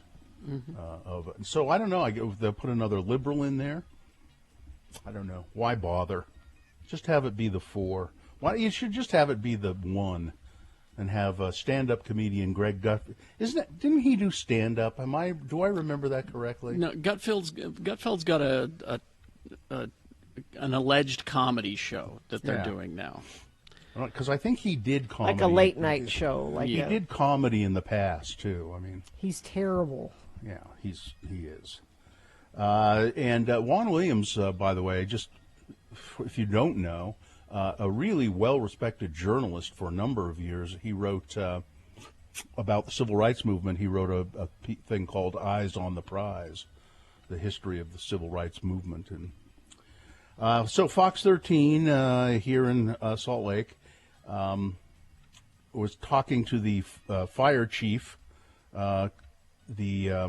and he says, I am scared to death of wildfires happening this year. Brian Crofts is doing what he can to reduce the chances of his home burning in a wildfire. He says, we've been working for quite a few weekends now to clear out some of the old underbrush from around our house. We know it's a really dry year. Immigration Canyon is filled with very expensive houses, and it's very dry up there. So if you don't take care of your the property, you could be at risk of losing your house. Unified Fire Authority Chief Dan Peterson said that the risks are great in Immigration Canyon. From my conversations, it's probably one place that scares me of all of the places, not just because of the density of the homes, but the way the canyon is defined, the fact that it has the history of fires. It has burned before, and he said, I'm just afraid it's going to do it again this year, and it will be devastating. So when they come out with the fireworks restrictions, and I hope they do, please abide by them, because part of what they'll do is they'll say, okay, you can't do anything, east of 13th East or something, because the closer you get to the foothills. Fine, I live just a little bit 7th west East. of 13th We'll say East. 7th. We'll say 7th. Thanks. East. Thank you. The Nevada State Legislature is considering a series of bills on recreational marijuana use, which could make it easier for people to legally consume pot. The bills, making their way through the final week of the legislative session, could have an impact on the border towns closest to Utah that are already experiencing pot tourism. Right, Carrie? Oh, yes. As a state that relies heavily on tourism, as a community that relies heavily on tourism, we're going to see these cannabis tourists. So they're talking about doing pot lounges. So it's a place where you can go, you can buy it, and then you can go sit and enjoy some entertainment and get high. Sure. Pot lounges. They're considering it. So Chris Stewart, he's my congressman, Oh, boy. Representative Chris Stewart appearing as a guest on right-wing Newsmax TV, where he was asked if it's possible that China intentionally released COVID-19 from a lab in Wuhan. Stewart didn't take the bait on that question specifically, but he did suggest China maliciously let the virus spread to other countries when they saw the economic damage it would do to their country. They made a determination. If they're going to suffer from this, the rest of the world should as well, said Stewart. It's hard to understand the malicious nature of this decision. You don't know, Chris, whether they made that decision or not. You have no idea, Chris. And you really think? Now, I can go along with they were negligent. I can go along with they didn't act fast enough to get it under control. But intentionally spreading it? Chris. You really believe that, Chris? But again, GOP politicians aren't interested in being, doing the work. Politicians, they want to be on Fox News. They want to be on OAN. And he's trying out. Yeah, he's just trying out to be a regular contributor on there. But again, but saying something that blatantly dishonest, that's how you get I don't the know job. how you can sleep at night. I really just don't know. On a pile of money that OAN gives you, or Newsmax. And is that it? That's probably all the time. All right. It's Boner Fight. With Radio from Hell on X96. All right, the winner from round one.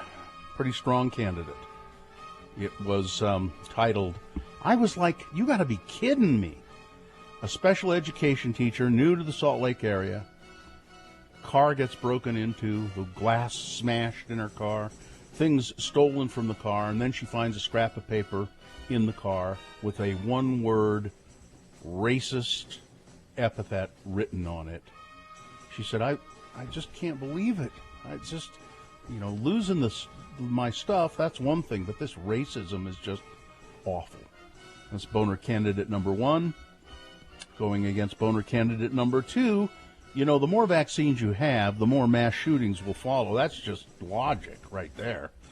A Fox News guest claiming that mass shooters were scared to come out before the COVID vaccine, but now they're getting vaccinated, so you can be sure that we'll see more of them coming out and doing mass shootings. Oh, boy. All right, there you go. You've got to decide of these two candidates, which one is the worst. Which one should be Boner of the Day for today? 1 or 2? Remember your candidate number, the one that you think should win. Put that single digit in the message of a text, and then text that to 33986. Easy. Or you can call the producer's booth and use your voice to just tell them who you think should be Boner of the Day. 877-602-9696. Or go online, x96.com. Look for the box that says Boner Fight May 27, 2021, and vote there. All right. Now, probably won't see that box right away, so refresh your internet browser and it'll appear, and then you can click on it and vote right online. Okay. You have until the end of these messages to do it. Let's go. This is Boner of the Day.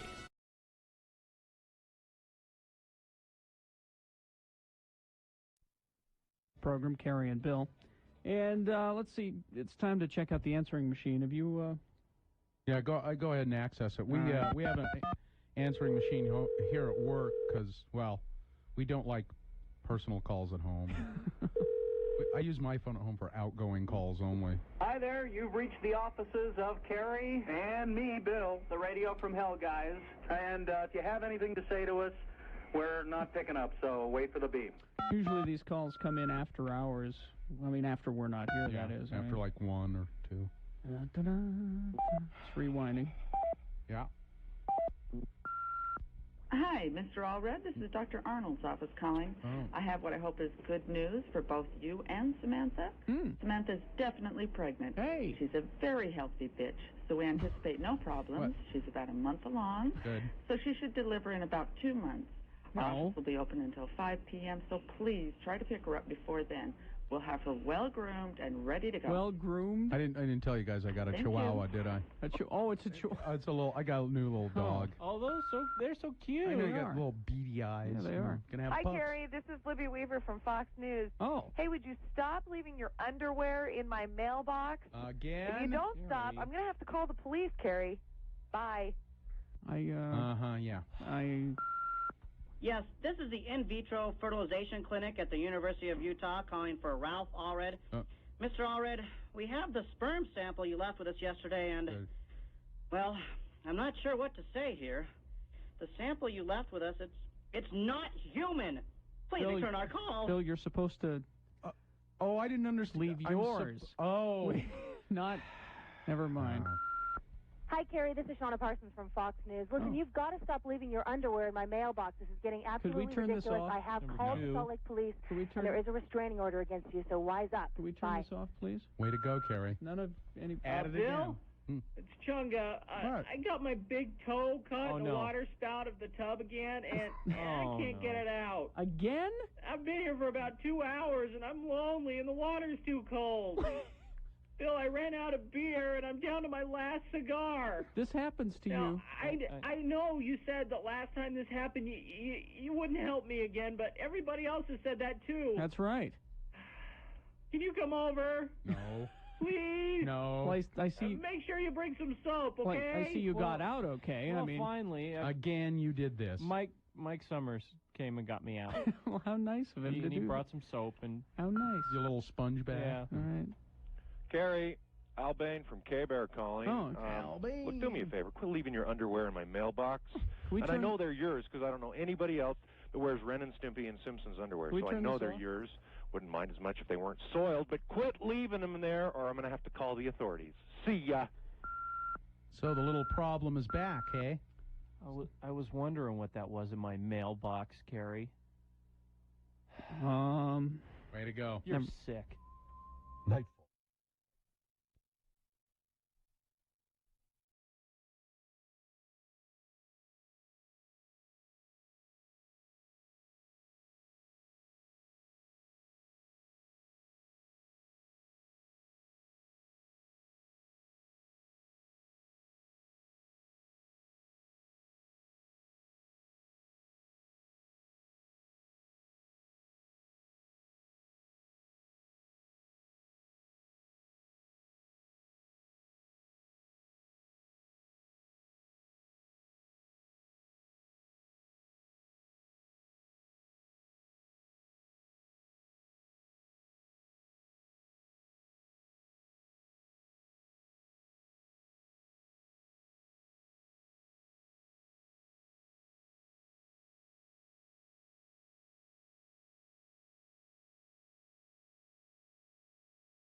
Boner of the day. And that's brought to you in part by so you do enough pork tenderloin that you have leftovers, and then you can do Cuban sandwiches.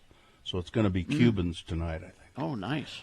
Well, or, you know, you could do that and then order for lunch from Diversion Eatery, Bill. Oh, yeah, I want to try this sandwich.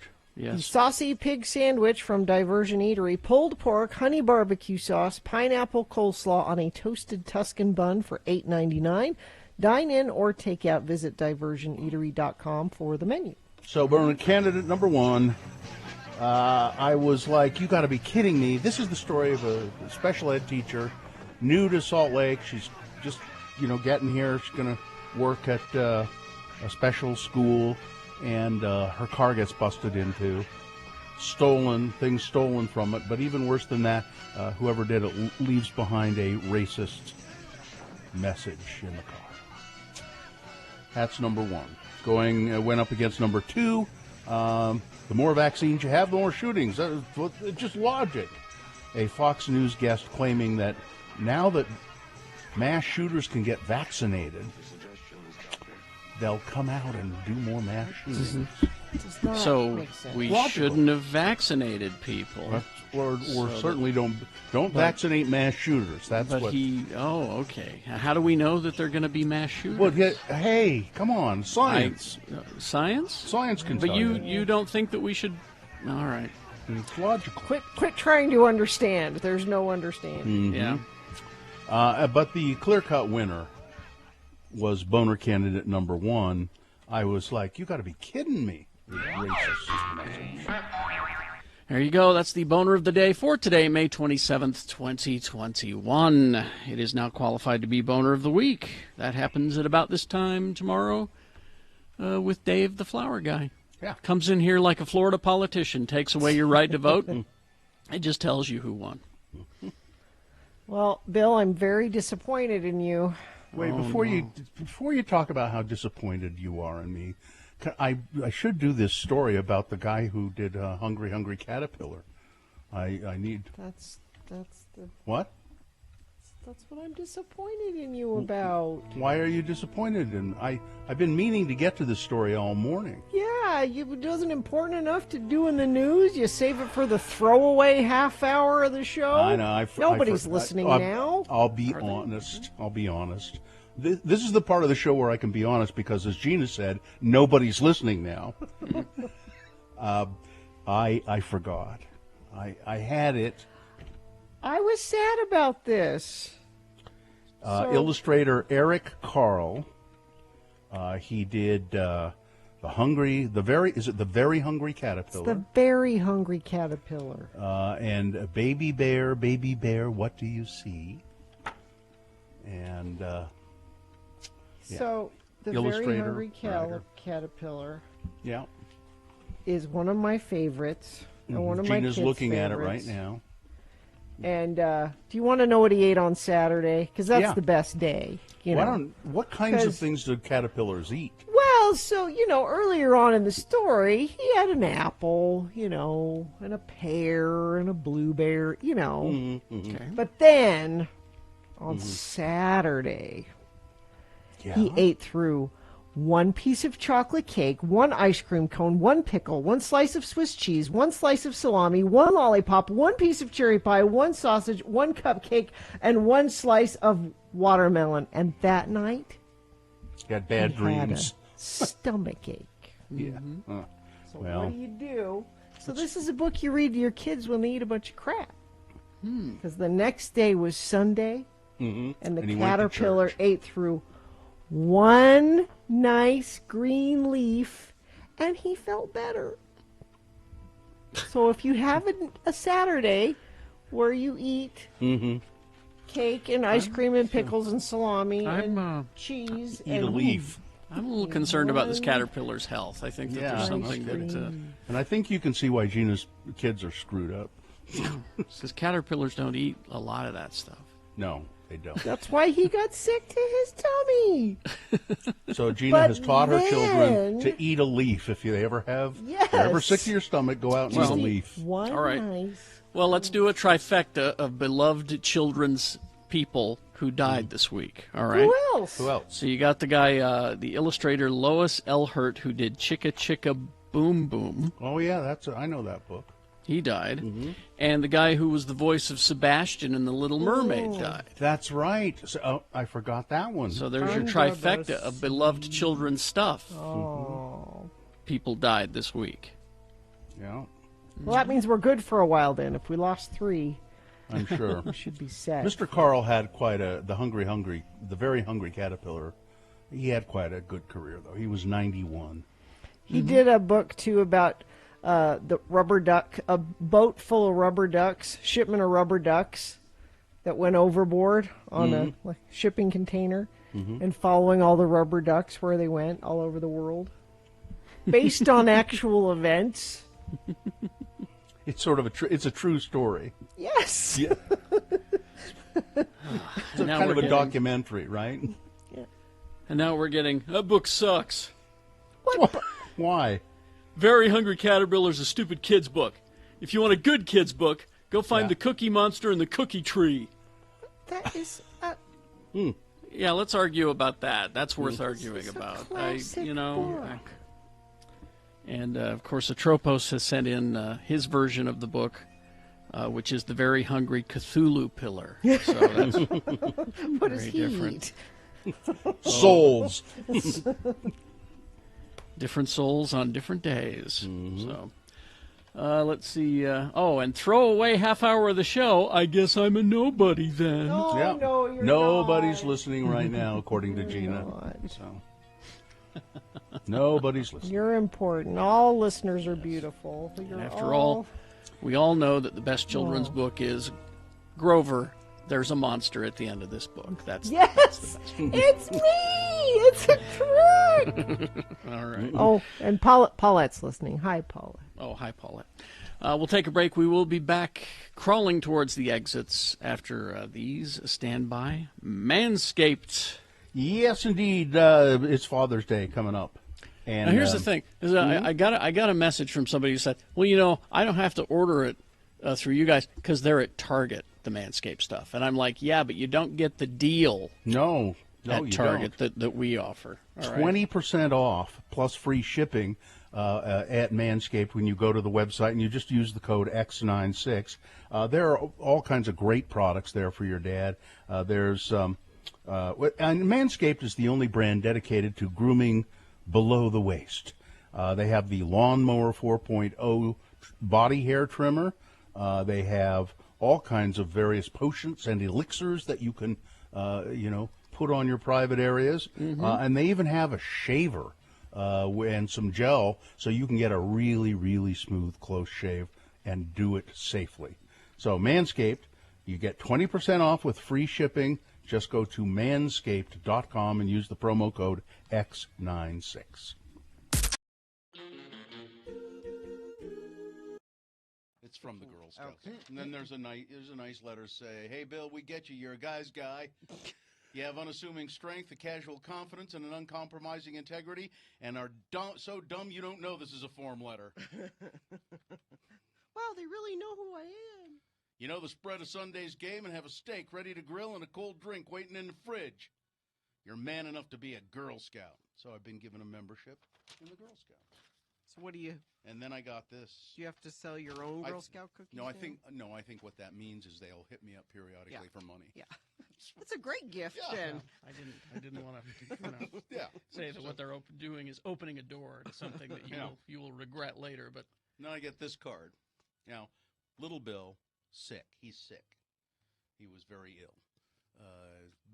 Barfing and all that. So that explains the card. And with this card came 3 pairs of really nice underpants. Patagonia, silk weight, boxer briefs. Underpants. Which I really like. And they're very, it's expensive underwear. I mean, it's like, I think they're $30 a piece or something like that. You should get a whole pair of pants for that. So here's the card that came with it. At least I'm too sick to cause trouble. Trouble.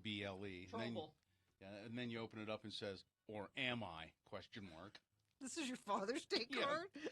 Fortunately, you can cover your ass with these. Happy Father's Day. That's I'm it. Too sick. At least I'm too sick to cause trouble. Trouble. Trouble. Yeah, trouble.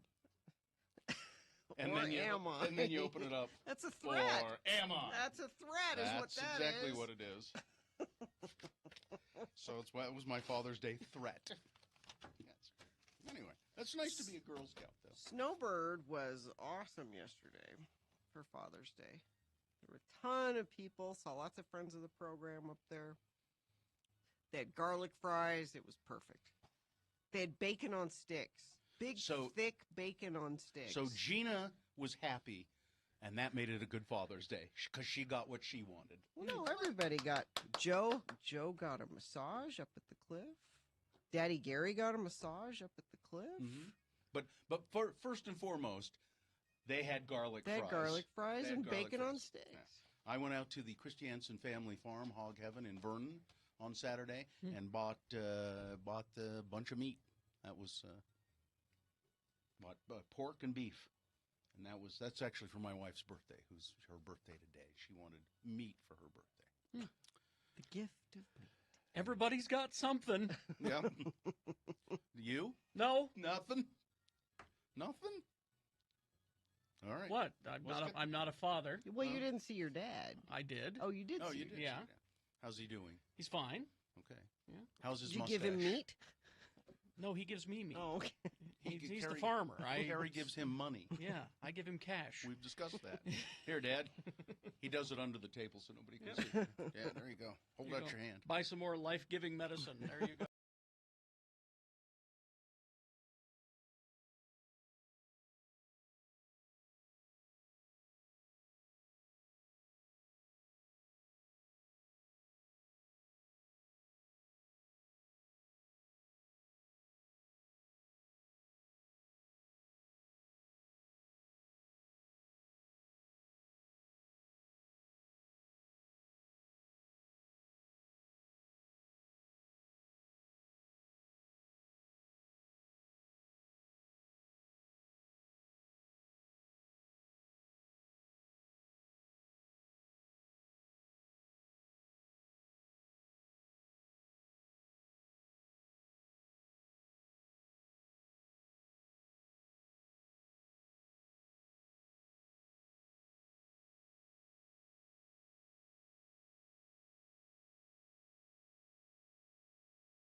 Whatever we're doing here, brought to you by Tim Daly Auto Group, home of the forever warranty on all new and select used vehicles at Tim Daly Infinity, Tim Daly Ford, and all 3 Tim Daly Nissan locations. Okay. I don't know what we are doing here, but I know I'm getting my knee pads on.